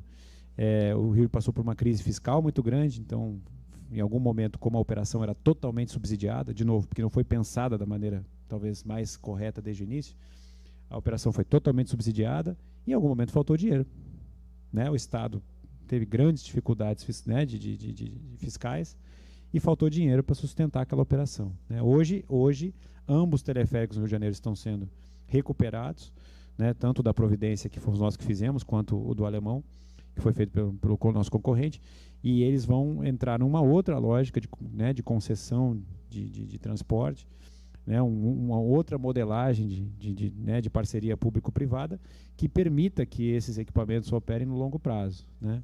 Então, acho que a visão hoje, acho que o grande ponto, se eu posso assim falar, o que eu considero fundamental, é o planejamento. O planejamento de um projeto como esse tem que ser o melhor possível. Não adianta querer fazer rápido, não adianta querer fazer para entregar depois de amanhã, né? Ele precisa ser pensado, porque é uma intervenção, né, contundente, uma intervenção relevante, e ela precisa ser pensada para dar certo no longo prazo, sabe? E não no curto prazo. Se me permite uma parte, Rafael, eu vou até pegar um pedaço da fala do André, viu, André? Que é justamente o olhar sistêmico. Em algumas reuniões que nós já tivemos, o superintendente André Dantas comentou que quando o metrô foi projetado, ele tinha, de fato, uma expectativa e mais tarde a cidade foi fazer uma remodelagem do sistema de transporte por ônibus, que foi quando entrou o BH Bus, e que o metrô faria um papel de tronco na cidade. E esse projeto é um projeto antigo e nunca foi implementado na sua plenitude. Então, a gente vê muita redundância de paralelismo, né, de linhas em relação ao que o metrô traz na cidade. Porém, do outro lado, existe uma falta de confiança no metrô por ser uma empresa estatal que, em 12 meses, não consegue estar operante durante 9 meses, que é um absurdo. Então, a gente tem, se a gente tivesse feito o projeto corretamente, de sujeitar tudo ao metrô, talvez hoje estivéssemos 100% reféns do metrô. Então, quando a gente fala de um planejamento sério da cidade, é que, sabendo das responsabilidades que cada modal vai assumir dentro de um contexto bem maior e mais complexo, né, toda a operação precisa de estar funcionando de forma integrada e afinada, senão a gente não consegue atingir os objetivos que a gente imagina, né? Vou passar a palavra agora para o Max. O Max tem algumas questões que... André, pois não. Desculpa, eu peço desculpa a todos, mas eu vou ter que me ausentar, mas agradeço muito e desejo uma boa discussão aí e estaremos em contato, né? Ok. Um grande abraço. Muito obrigado, André, pela presença, André. Obrigado. Tchau, André. Aproveito para registrar também a presença que teve aqui no nosso plenário remoto do Washington Fajardo, que é um arquiteto urbanista que está trabalhando também na questão da revitalização, de projeto de revitalização do centro da cidade. O Washington Fajardo fez um projeto muito exitoso de revitalização do centro do Rio de Janeiro, esteve presente conosco aqui. E o pessoal da empresa Metalumínio Teleféricos, que é lá de Varginha, ou seja, uma empresa mineira que faz manutenção de diversos equipamentos no Brasil. Os convidei também, estiveram conectados conosco há pouco aqui, mas é tanta informação que a gente tem que gerenciar, eu acabei não os anunciando na hora que eles conectaram inicialmente. Max, por favor. Max, que é um grande parceiro e que é uma pessoa que gosta muito de observar mobilidade na cidade e sempre traz bons questionamentos para a gente refletir e discutir. Max, está contigo a palavra. O Braulio, obrigado pelo convite, né? Rafael, pela explanação do projeto aí. Eu queria comentar especificamente que mobilidade envolve vários aspectos, né? principalmente a mudança da lei de uso do solo que ocorreu em Belo Horizonte recentemente, né, que foi passada para coeficiente 1 dentro da Grande BH, onde era o projeto de Belo Horizonte quando do início da construção da cidade, que é um projeto baseado no projeto de Paris, que é o mesmo objetivo de você ter um anel como já tem hoje em Paris, que seria o segundo anel, né? Voltando ao projeto de Belo Horizonte de mobilidade, quando você trata sobre mobilidade, eu acho que você tem que tratar da, vamos dizer assim, da localização das pessoas que vão utilizar essa mobilidade, né? Belo Horizonte já teve um coeficiente, vamos dizer assim, de construção de em torno de 20 vezes o terreno, né? Isso é comprovado, né, no centro da cidade, onde você tem prédios altíssimos, né? Inclusive o prédio Acaiaca foi um dos maiores prédios de altitude na época, depois do JK. Com o passar dos anos, foram mudando as legislações de utilização da ocupação do solo, que hoje nós estamos com o coeficiente 1, né? Que é uma situação que o que ocorre? Você está cada vez mais levando as pessoas de uma classe social para as áreas de periferia, onde que você tem uma condição de um terreno de um valor mais baixo, tá certo? Que agrega no fração ideal do custo de construção e do valor venal. Isso é uma coisa que tem que ser repensada e eu tenho batido muito nisso e falado nisso muitas vezes, né? Se você tem, igual hoje nós temos aqui, de fato, o prédio Otton, que foi adquirido por pessoas privadas, e transformar ele em apartamentos de 1 quarto, né, ou de 2 ou de 3, dependendo da necessidade do mercado, essas pessoas que vierem a morar nesse prédio, né, nesse local, talvez venham a trabalhar num quarteirão ou 2 de onde venham a trabalhar e não vão utilizar mobilidade nenhuma. Isso não está sendo analisado como um todo no plano de negócio. Isso que eu acho que é o mais importante. A prefeitura bateu em redução de coeficiente com geração de ODC, que antigamente era o TDC, e que gerava um acréscimo de construção, mas não está sendo estudado. Eu acho que, sob o ponto de vista social, que é o mais importante, é voltar esses coeficientes. Esses coeficientes, por exemplo, eu vou te dar um exemplo. Em Paris, ele é analisado dependendo da demanda do mercado. Quem define se vai fazer um prédio de 20 ou 30 andares, se vai fazer 10 apartamentos ou 15, se é 1 quarto ou 2 ou 3 ou 4, é o construtor. Ele só faz a estrutura, só a estrutura, e lança no mercado. O que ele teve de venda, ele constrói. Então isso tem que ser analisado. São Paulo, o que fez com isso? Que é principal para São Paulo, que eu achei que foi ótimo, né? Nós tivemos a advinda do Uber, que foi uma prestadora de serviço, que tirou grande parte da utilização das avenidas por compartilhamento de veículos, a um custo baixíssimo. Está mais do que comprovado. Muitas pessoas hoje não têm interesse nem em adquirir um veículo, porque sabe que você está andando com um veículo, com um motorista que você não tem que cuidar, não tem que pagar, não tem que comprar, não tem que fazer um leasing, não tem que fazer nada. Isso foi a melhor coisa. Você teve Belo Horizonte, que é uma cidade que estava com um trânsito caótico, e já melhorou grande parte, tá? E o que eu acho que São Paulo fez, que foi a grande jogada para esse mercado imobiliário, estou dizendo especificamente, ele pegou os pontos de metrô, tá, e transformou o coeficiente para algumas, né, percentuais, onde que você não tem a necessidade de ter vaga de garagem. Então, com isso, ele reduziu o custo de construção. Então, ele trouxe apartamentos a 7, 8 mil reais o metro quadrado de venda, que foi um boom em São Paulo, um boom geral. Várias empresas entraram nesse mercado para construir, porque tinha demanda, e trouxe uma facilidade de locomoção, porque o metrô de São Paulo está todo implantado, e ele funciona muito bem, né? Então, voltando no assunto para Belo Horizonte, eu queria dizer que esse problema de mobilidade tem que ser analisado sob aspecto, né? Uma vez que ele é vereador, e pessoas aqui que estão ligadas à Câmara, tem que tentar ver ou analisar isso aí como uma solicitação de demanda, tá? Com relação ao meu ver para Belo Horizonte, nós tivemos uma implantação de um metrô, que está aí real, evidente, né? Não está sendo operado por empresa particular nenhuma. Eu acho que isso aí, antes de ser analisado como um planejamento, que o Rafael falou, tem que saber o seguinte: o que ele tem capacidade de transportar, de onde para onde, para saber o que você pode propor para isso ser viável para alguém fazer essa operação e transformar ela numa operação. Nós estamos com a implantação de um recurso financeiro altíssimo, que está largado, as traças. Isso não tem cabimento mais, sabe? Essa é a minha opinião. Eu conheço bastante isso, fui em vários na época com o Rodrigo, entendeu? E vi que, assim, não tem como o Estado operar uma coisa, entendeu? Que acho que, assim, a iniciativa privada tem capacidade de operar melhor. Essa é a minha opinião. Com relação a Belo Horizonte, nós temos uma diferença de altitude, né? Pus aqui rápido, vou te passar esse papel. A Pampulha hoje tem 800 metros, tá? E nós temos a região do Belvedere com Mangabeira em torno de 1.150 a 1.200. Nós temos quase 500 metros de diferença de altitude. Esse é um grande problema para Belo Horizonte, tá? Você pega uma cidade como Londres, Nova York, que são cidades planas, que foram implantado metrô subterrâneo, não de superfície, né? Por vários motivos, né? Principalmente pela Primeira e Segunda Guerra Mundial. Isso não existe em Belo Horizonte, nós não temos essa necessidade de fazer esse subterrâneo, e ele vai ficar inviável, principalmente pelos acessos, como você tem, igual o Rafael comentou, de 60, 70 metros, é uma coisa assim, de custo altíssimo, tá?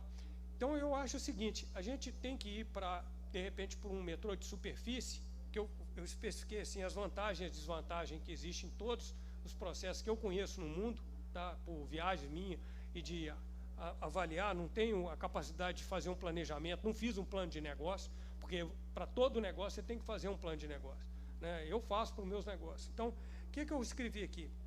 Se você fizer um metrô de superfície, qual que é a grande vantagem?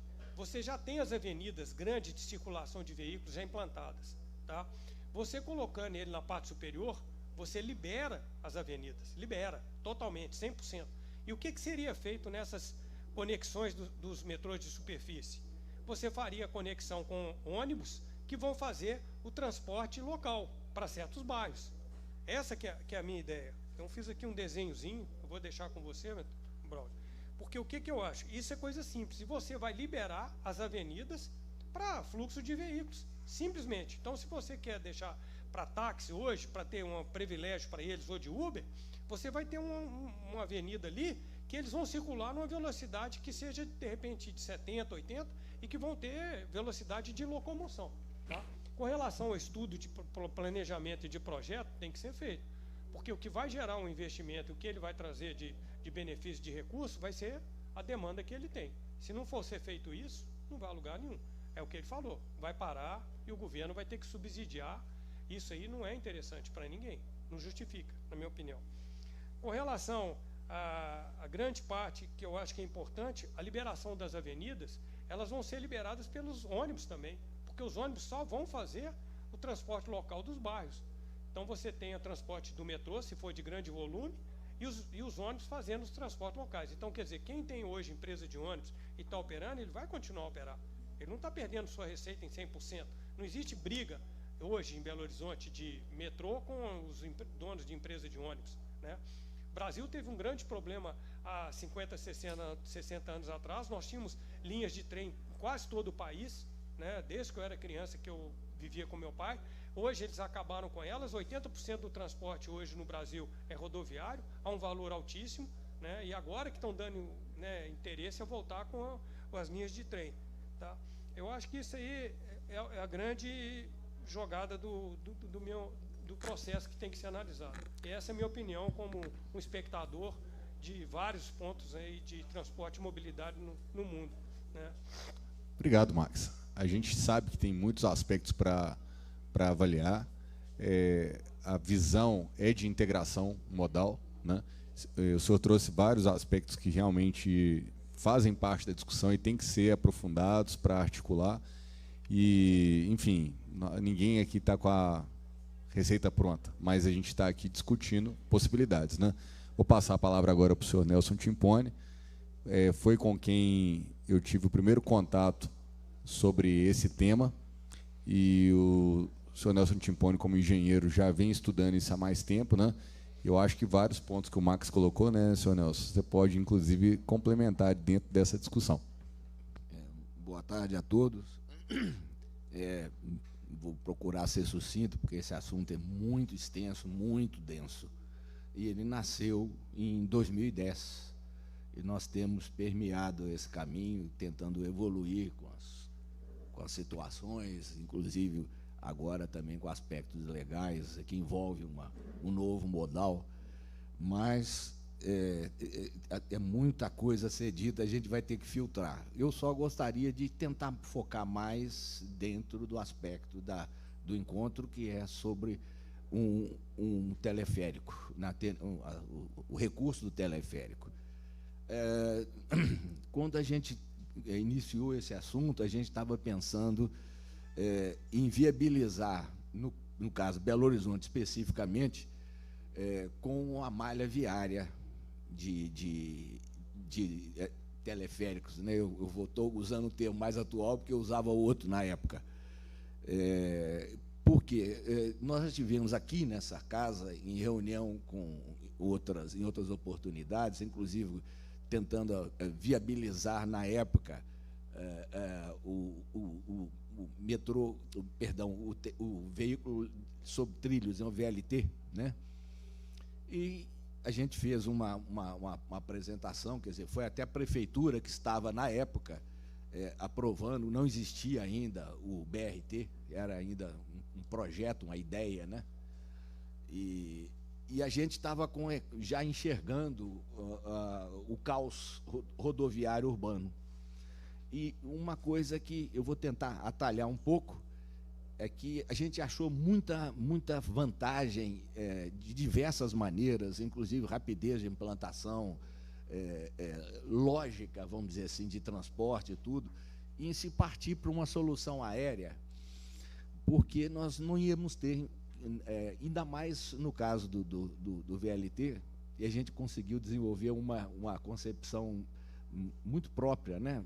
Considerando Belo Horizonte em primeiro estágio, mas essa concepção foi fundamentada que em Belo Horizonte é exatamente uma cidade espraiada, ela tem uma variação de altimetria constante em vários lugares, e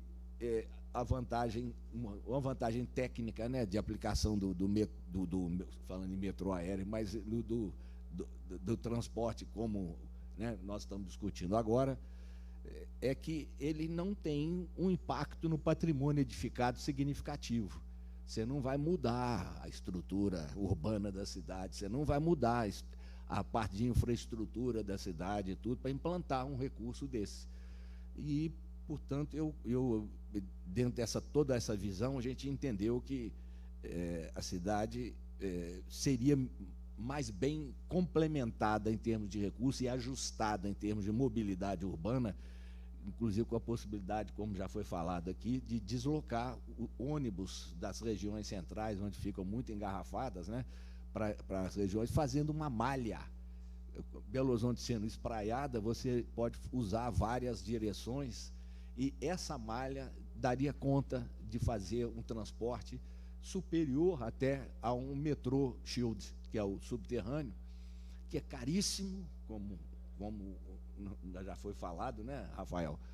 É longo demais para implantar, é demorado demais, contrário do teleférico, que é muito rápido, né?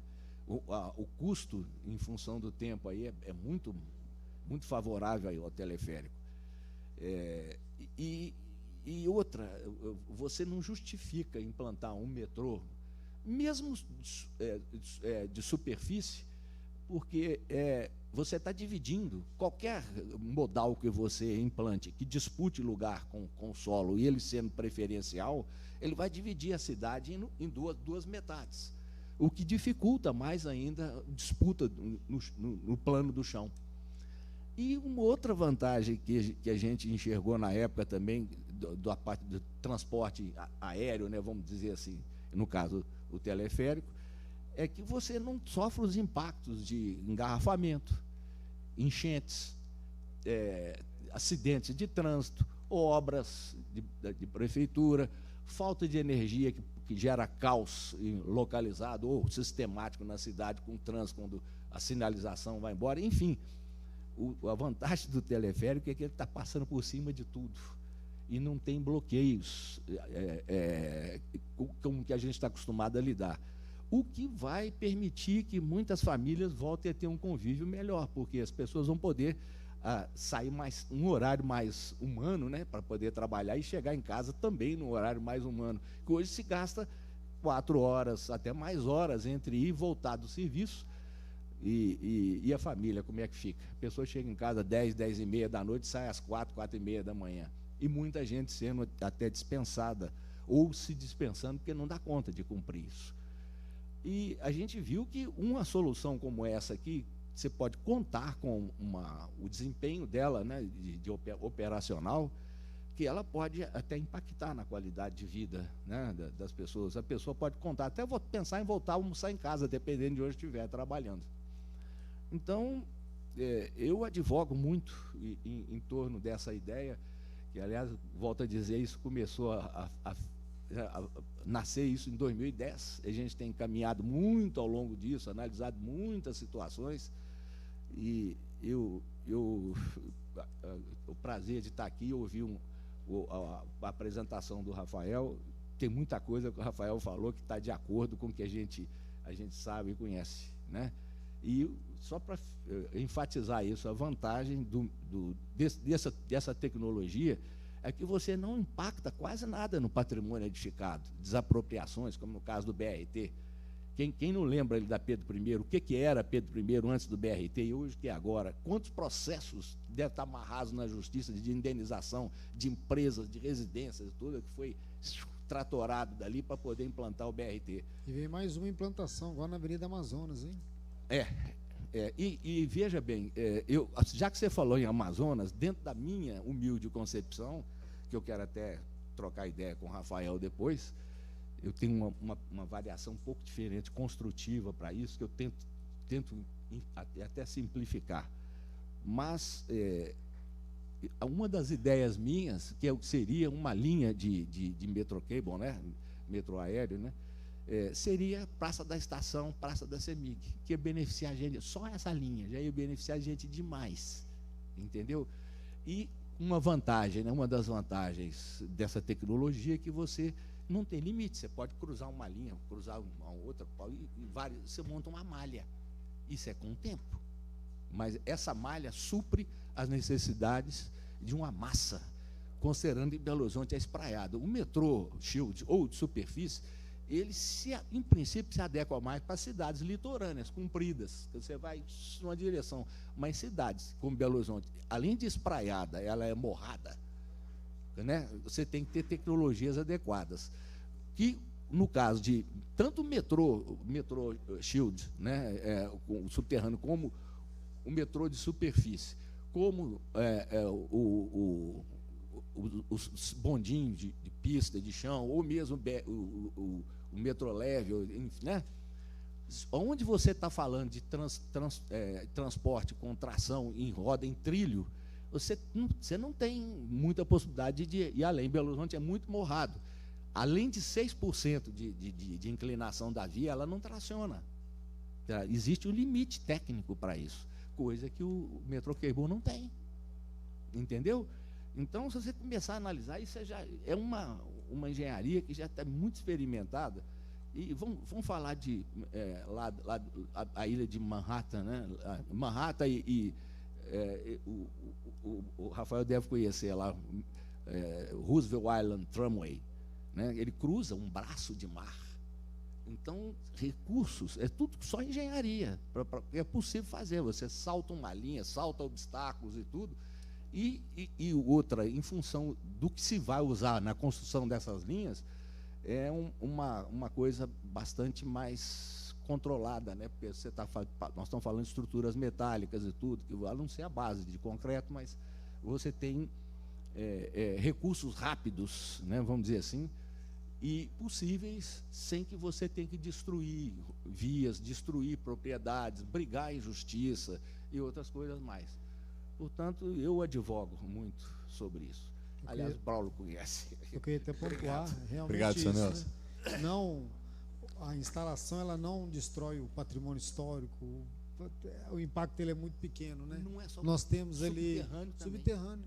Nós temos ele, por exemplo, nós temos a nossa falecida Pedro II, por exemplo, né? Nossa falecida Pedro II. Pedro II era ali um mercado pulsante aqui na nossa cidade, forte mesmo, e que com a instalação do MOV morreu. E agora, inclusive eu e o vereador Braulio estaremos discutindo aqui na nossa comissão a instalação agora na Avenida Amazonas, ou seja, é mais uma que está no CTI, vai morrer. Então nós vamos chamar o povo aqui para poder falar. É verdade. Não precisaria destruir nada. É isso aí. A vantagem da estrutura do metrô aéreo, do teleférico, é que você planeja suas torres e vai fazer no canteiro central. E o mundo vista por cima é mais bonito, né? E não mais é, um detalhe, aí eu já tô... Essa aí é forte, hein? Não, e já estou Aquele programa lá, o mundo advogando visto por por cima, é um trabalho recente do Braulio, a Lagoa da Pampulha. É um tipo de tecnologia que você pode utilizar para fazer linhas turísticas. Quem não gostaria de subir lá da Praça do Papa até lá em cima, na Serra do Curral, para poder montar restaurantes e tudo? Você tem inúmeras possibilidades, porque a tecnologia permite isso. Depois você procura, Rafael, o Braulio vai abrir a porta para você. O prefeito de Itabirito, ele tem um projeto lá que ele quer fazer realmente essa instalação lá desse transporte aéreo aí, né, o teleférico, explorando justamente o patrimônio histórico lá. Você acredita que eu já estive lá? Ah, boa. Já estive lá. É isso aí. Rafael tá antenado já, tá vendo? As pessoas chegam na gente, né? Não tem muita, né, opção de empresas que trabalham com isso, então acaba chegando na gente. Um dos lugares que eu já estive aqui para conversar foi Itabirito. Maravilha. Bem, vou passar a palavra agora para o Paulo Gomides. Gostaria de fazer uma manifestação, Paulo? Obrigado. Eu até fui surpreendido, né, por ser convidado para estar na mesa aqui com vocês, com pessoas que conhecem profundamente o tema. Eu sou discípulo do Nelson, né? Há muito tempo ele me apresentou esse projeto e fui aprendendo muito com isso e comecei a pesquisar. Eu tenho essa mania de ficar pesquisando nas madrugadas, né? E números realmente dizem bastante, né? Nós estamos falando de Nova York. O quilômetro do metrô implantado na segunda linha, na segunda avenida, custou $1,5 bilhão de dólares o quilômetro. Por quê? Porque foi implantado numa cidade já construída, com várias complicações do subsolo, estações caríssimas. Então é um número real, isso é número de 2015. Vamos considerar que o dólar está legal, então não aumentou nada, $1,5 bilhão. São Paulo tem uma linha de 310 milhões de dólares. Se você dividir pelo valor mais caro possível do teleférico, que ficou em torno de $20 milhões o quilômetro, nós estamos falando em 15 quilômetros de linha implantada. Se cair para o mais barato, que é na faixa de onda, nós estamos falando quase em 30 milhões, quase 30 quilômetros de linha dentro de uma cidade que tem um problema grave de mobilidade que Belo Horizonte tem hoje. Coincide com tudo isso, né? Hoje tem um projeto da revitalização da cidade na sua área central, para ela precisar voltar a viver de uma forma qualificada, como centro de negócios e de oportunidades, e para o cidadão poder voltar a morar.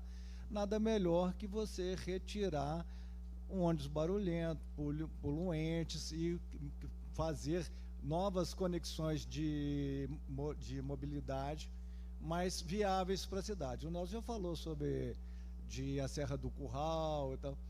Então, o Metro Cable que a gente está falando nesse momento aqui do teleférico, eu vejo N vantagens, como ser contemplativo, ele pode ser turístico, é transporte de massa também. Ele reduz extremamente ruído dentro da cidade, a cidade fica mais agradável de coisa. As paredes das edificações e as próprias árvores vão ficar menos escuras, porque essa poluição vai sumir, a cidade vai adquirir créditos de carbono, vai ser um ganho ambiental assim, astronômico, sem falar a questão da segurança, da pontualidade, de não estar suscetível a inundações, como acontece no próprio metrô de São Paulo, inunda, né? Porque está na área baixa, a água vai para baixo mesmo, o lençol freático, quando está carregado, ele sobe mesmo.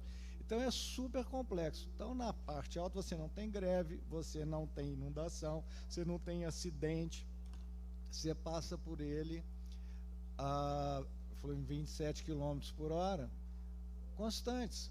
Hoje você pega no trânsito de Belo Horizonte, na hora do rush, você não anda a essa velocidade. E não é nem constante, você tem que parar no ponto, tem que parar no semáforo, o congestionou tudo. Então você está lá no ponto de ônibus esperando lá, daqui a 20 minutos, os 20 minutos vira 40 fácil, porque aquilo é uma estimativa. Então eu já participei também de outras audiências públicas conversando sobre esse tema.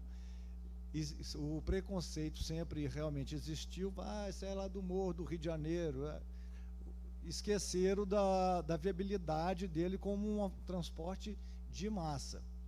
Além disso tudo, você tem a facilidade de implantação, o baixo impacto urbanístico, você tem uma forma, deixa eu até anotar aqui para não esquecer, que eu esqueci, do baixo carbono, a baixa emissão de ruído também é super importante.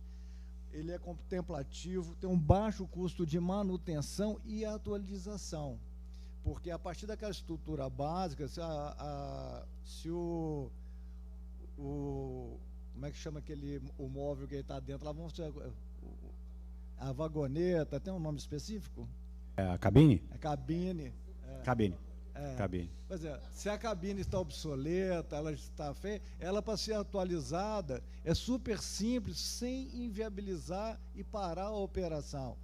E de baixo custo de manutenção, ela não vai gastar combustível, o própria graxa que usa, já não é de tanto volume que você usa dentro dos ônibus, né? Assim, eu vejo com muita simpatia e além de todo esse ganho da recuperação da área central, do ganho para o cidadão, é um ganho para a cidade também, como mobilidade e como também contemplativo e turístico, que a gente tem um potencial enorme, mas nós temos muitas dificuldades de fazer isso acontecer. A revitalização do centro, nós já estamos entrando nessa discussão que não é nova, é antiga. E tem muita vontade de muita gente envolvida, né? Então, então assim, a gente tem que partir realmente para a prática e fazer o investimento. A linha 2 do metrô, por exemplo, tem um investimento na faixa de R$1 bilhão, não é isso? Que é previsto, ou é 2 bilhões? Mas, né, 2 bilhões foi para colocar as dívidas da CBTU em dia. Ah, tá. Então é muito mais. E com esse mesmo número a gente faria muita coisa também. Então, assim, eu acho que é um tema legal que foi colocado agora à luz, né? Porque a discussão sempre ficou muito escondida e sem muita publicidade. Agora, nessa oportunidade, eu acredito que esse debate vai crescer e é uma oportunidade mesmo de Belo Horizonte. Ela não tem capacidade de fazer igual nas outras cidades, mas ela pode inovar nesse sentido e aproveitar as experiências já exitosas que até há 10 anos atrás a gente não tinha. A gente tinha só num conceito, né? Então, assim, muito legal, eu acho que é uma oportunidade muito boa e vamos torcer que venham mais pessoas agregar informação e a gente poder realmente viabilizar e Belo Horizonte passar a ter um transporte de passageiro realmente digno ao cidadão. Obrigado. Bem, obrigado, Paulo. A gente, regimentalmente, que tem que fazer uma extensão do prazo da reunião. Às 15 horas e 37 minutos, eu prorrogo por 1 hora, mas 1 hora não vai ser utilizada. Afinal de contas, a gente já está encaminhando aqui para o fechamento. Bem, eu queria fazer uso da palavra agora, né, que fui só fazendo a bola rodar, mas eu gostaria de fazer algumas colocações aqui para o Rafael.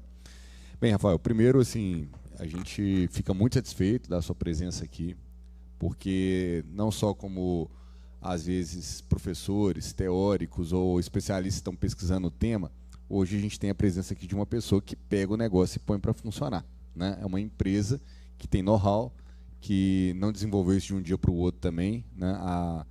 A Doppelmayr, pelo que eu pesquisei e vi na internet, né, tem uma grande história e ela foi, na verdade, precursora de resolver problemas que até então eram muito complicados, que é de botar o povo na estação de esqui lá no alto para descer a montanha, né?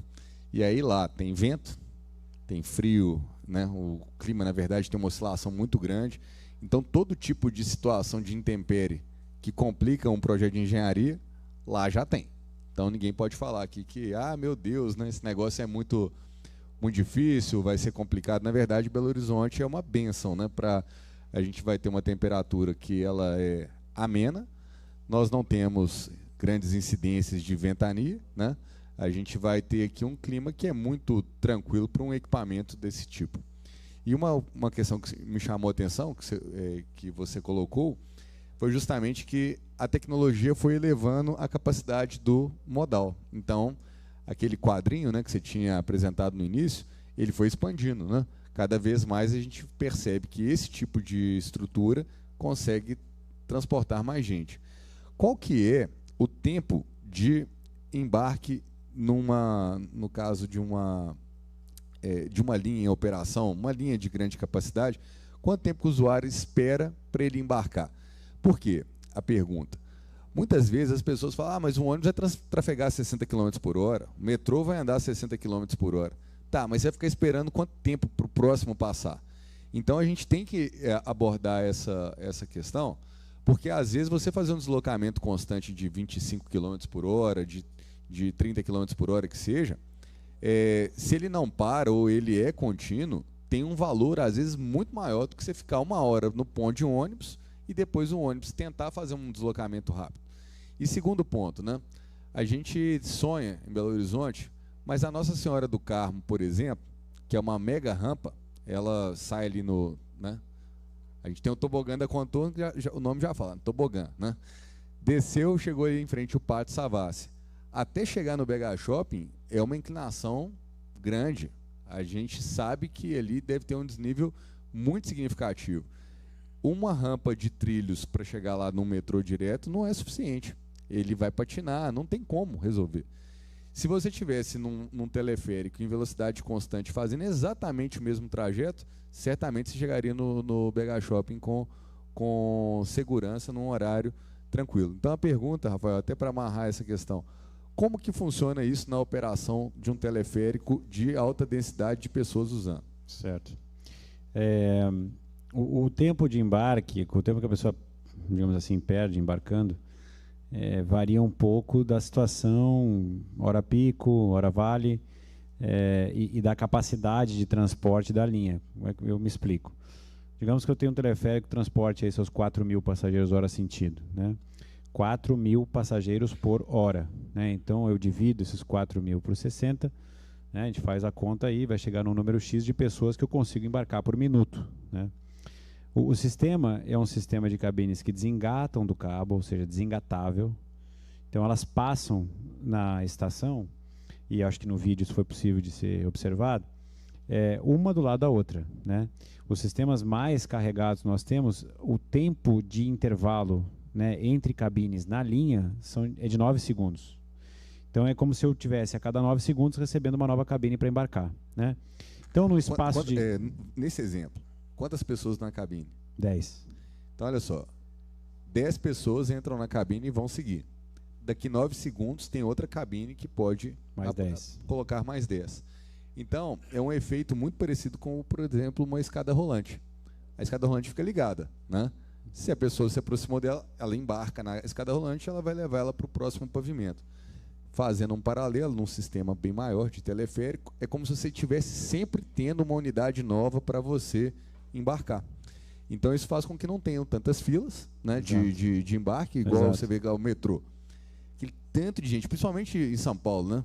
Milhares de pessoas lá prontas para embarcar, empurra, aquela confusão. Na hora que o trem chega, que já está cheio, abre a porta, o povo acaba de comprimir todo mundo lá, aquela confusão, e aí, né, mobilidade humana, show de bola, né? Porque no fundo, é o cúmulo de desconforto. Agora, se você tem uma fila de pessoas chegando numa estação, mas todo mundo vai embarcando, entrando, embarcando, o estresse do embarque não vai existir, por mais que você esteja trafegando a 20 e poucos quilômetros por hora. Não, claro. É claro que em horários de pico, é o que eu falo, né? Então, assim, você vai ter uma certa quantidade de pessoas que você consegue transportar por minuto, né? E por segundo, ou enfim, a unidade de tempo que você queira escolher. E se eu tiver chegando na estação uma quantidade maior do que a quantidade de pessoas que o sistema é capaz de transportar, eu vou ter fila. Eu vou ter uma geração de fila. Os sistemas que eu conheço, né? que eu já andei, enfim. A grande questão é que essa fila, a gestão dela é muito descomplicada, né? Porque ela vai se movendo, ela está permanentemente se movendo, as pessoas não ficam paradas, né? Porque permanentemente tem embarque, então acaba sendo muito rápido, né? Mas é difícil de dizer agora se a pessoa vai ficar 2 minutos na fila, 5, 10 ou 40, se eu não sei quantas pessoas estão chegando naquela estação ao mesmo tempo, né? Então, mas isso é a realidade de qualquer transporte, né? Agora, existe uma diferença essencial, que é essa que o senhor mencionou, que o fato da embarque ser contínuo no teleférico, né? E sempre estão chegando novos veículos, e eu vou embarcando esses veículos à medida que, né, estão disponíveis para o embarque, eu já vou enchendo essas cabines, vai chegando novas cabines, eu vou enchendo. Então, a gestão da fila fica uma gestão muito mais fluida, né, do que os modais de transporte, como por acaso o metrô, que embarque a velocidade zero, ou seja, eu paro esse veículo, as pessoas que têm que desembarcar, desembarcam, as pessoas que têm que embarcar, embarcam depois, né?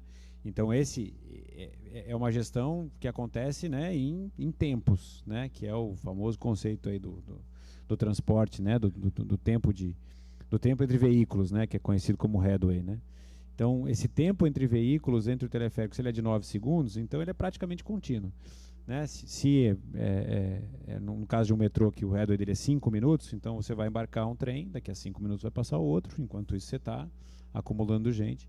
Tem que fazer as estações maiores, com zonas de amortecimento maior, para poder dar espaço para essas pessoas se acomodarem, né? Então, tudo isso tem que ser pensado, tudo isso tem, obviamente, um impacto, né?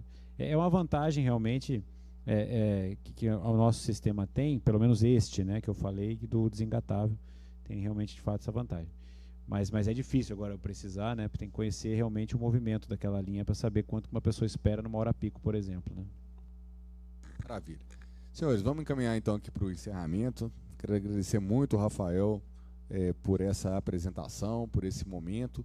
Nós, aqui em BH, estamos interessados, Rafael, em aprofundar as conversas. A gente quer entender esse planejamento. Não é aqui uma reunião que está trazendo a solução do planeta, mas a gente entende que dentro de uma integração de soluções para melhorar a qualidade de vida do cidadão, nós entendemos que essa opção que tão pouco vi no passado ser pautada, agora eu acho que ela tem que estar em pauta, porque existem muitos pontos positivos e que complementam vácuos do sistema atual e que nós precisamos de debruçar. Então, eu gostaria muito de ter essa abertura com a empresa de vocês para que nos auxiliem a realmente estudar, trazer talvez uma perspectiva de pré-projeto e quem sabe um dia nós temos realmente, né, vereador Wesley, uma evolução realmente de estudar, mas com o objetivo de implantar como solução para a cidade.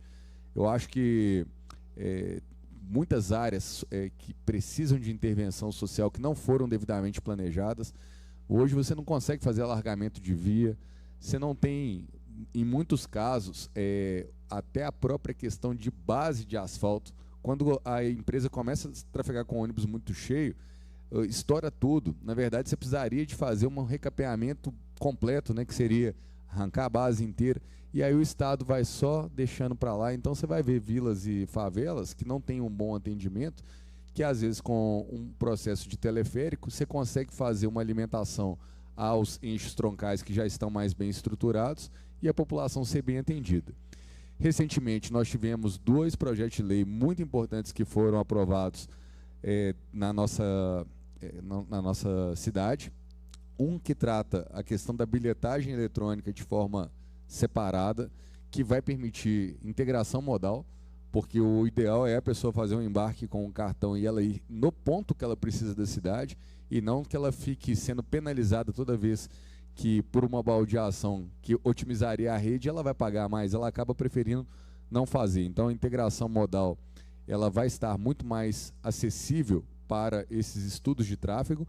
E a segunda, que é o pagamento das empresas de ônibus por quilometragem. Quando eu falo das empresas de ônibus, a gente pode entender até de uma forma macro, porque eu posso ter por operação de quilometragem de um sistema como um teleférico. Por exemplo, né, vamos supor que eu tenha que transportar, vou chutar aqui um número, 100 mil passageiros por dia.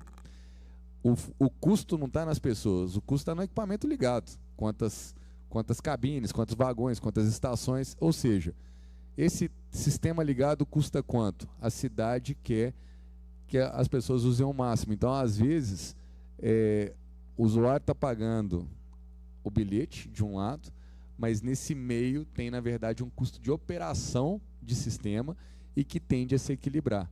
E hoje, com as duas leis que estão aí agora na mão do prefeito para serem aprovadas ou não, eles vão permitir isso. Então, às vezes, é uma forma diferente de ver como monetizar o sistema.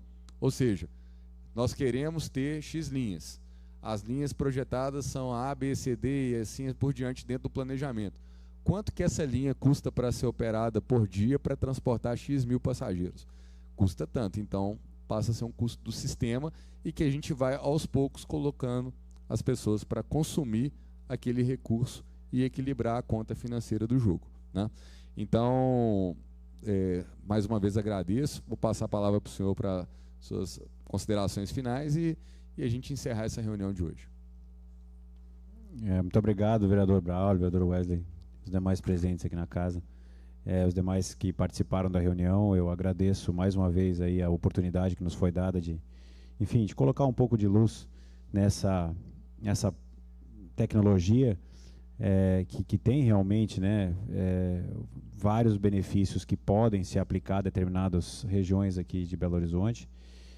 Eu entendo que para que um projeto desse possa ser bem sucedido, realmente precisa do apoio, né, de pessoas que são formadores de opinião, de pessoas que estão presentes, se ocupando do assunto mobilidade urbana, transporte dentro das cidades, né, e entendo que a Prefeitura de Belo Horizonte tem essa preocupação, e espero, né, que isso possa prosperar. Eu vou me colocar aqui mais uma vez à inteira disposição de vocês para o que vocês precisarem, em termos de informação, em termos de indicação de possíveis exemplos de projetos, né, e espero que todos tenham a oportunidade de conhecer uma operação dessas, porque eu acho que faz absoluto sentido, quando você está disposto, né, a pensar nisso para essa cidade, que você veja isso acontecendo, né? E felizmente hoje não faltam exemplos, né? Então, mais uma vez agradeço a oportunidade e me coloco à disposição de todos aqui da Câmara Municipal, da comissão, para o que precisar. Obrigado, senhor Rafael. Obrigado a todos presentes, obrigado a todos que nos prestigiaram com essa reunião. E, portanto, às 15h51, declaro encerrada essa reunião da Comissão de Mobilidade Urbana e convido a todos para estarem conosco nas próximas. Um abraço.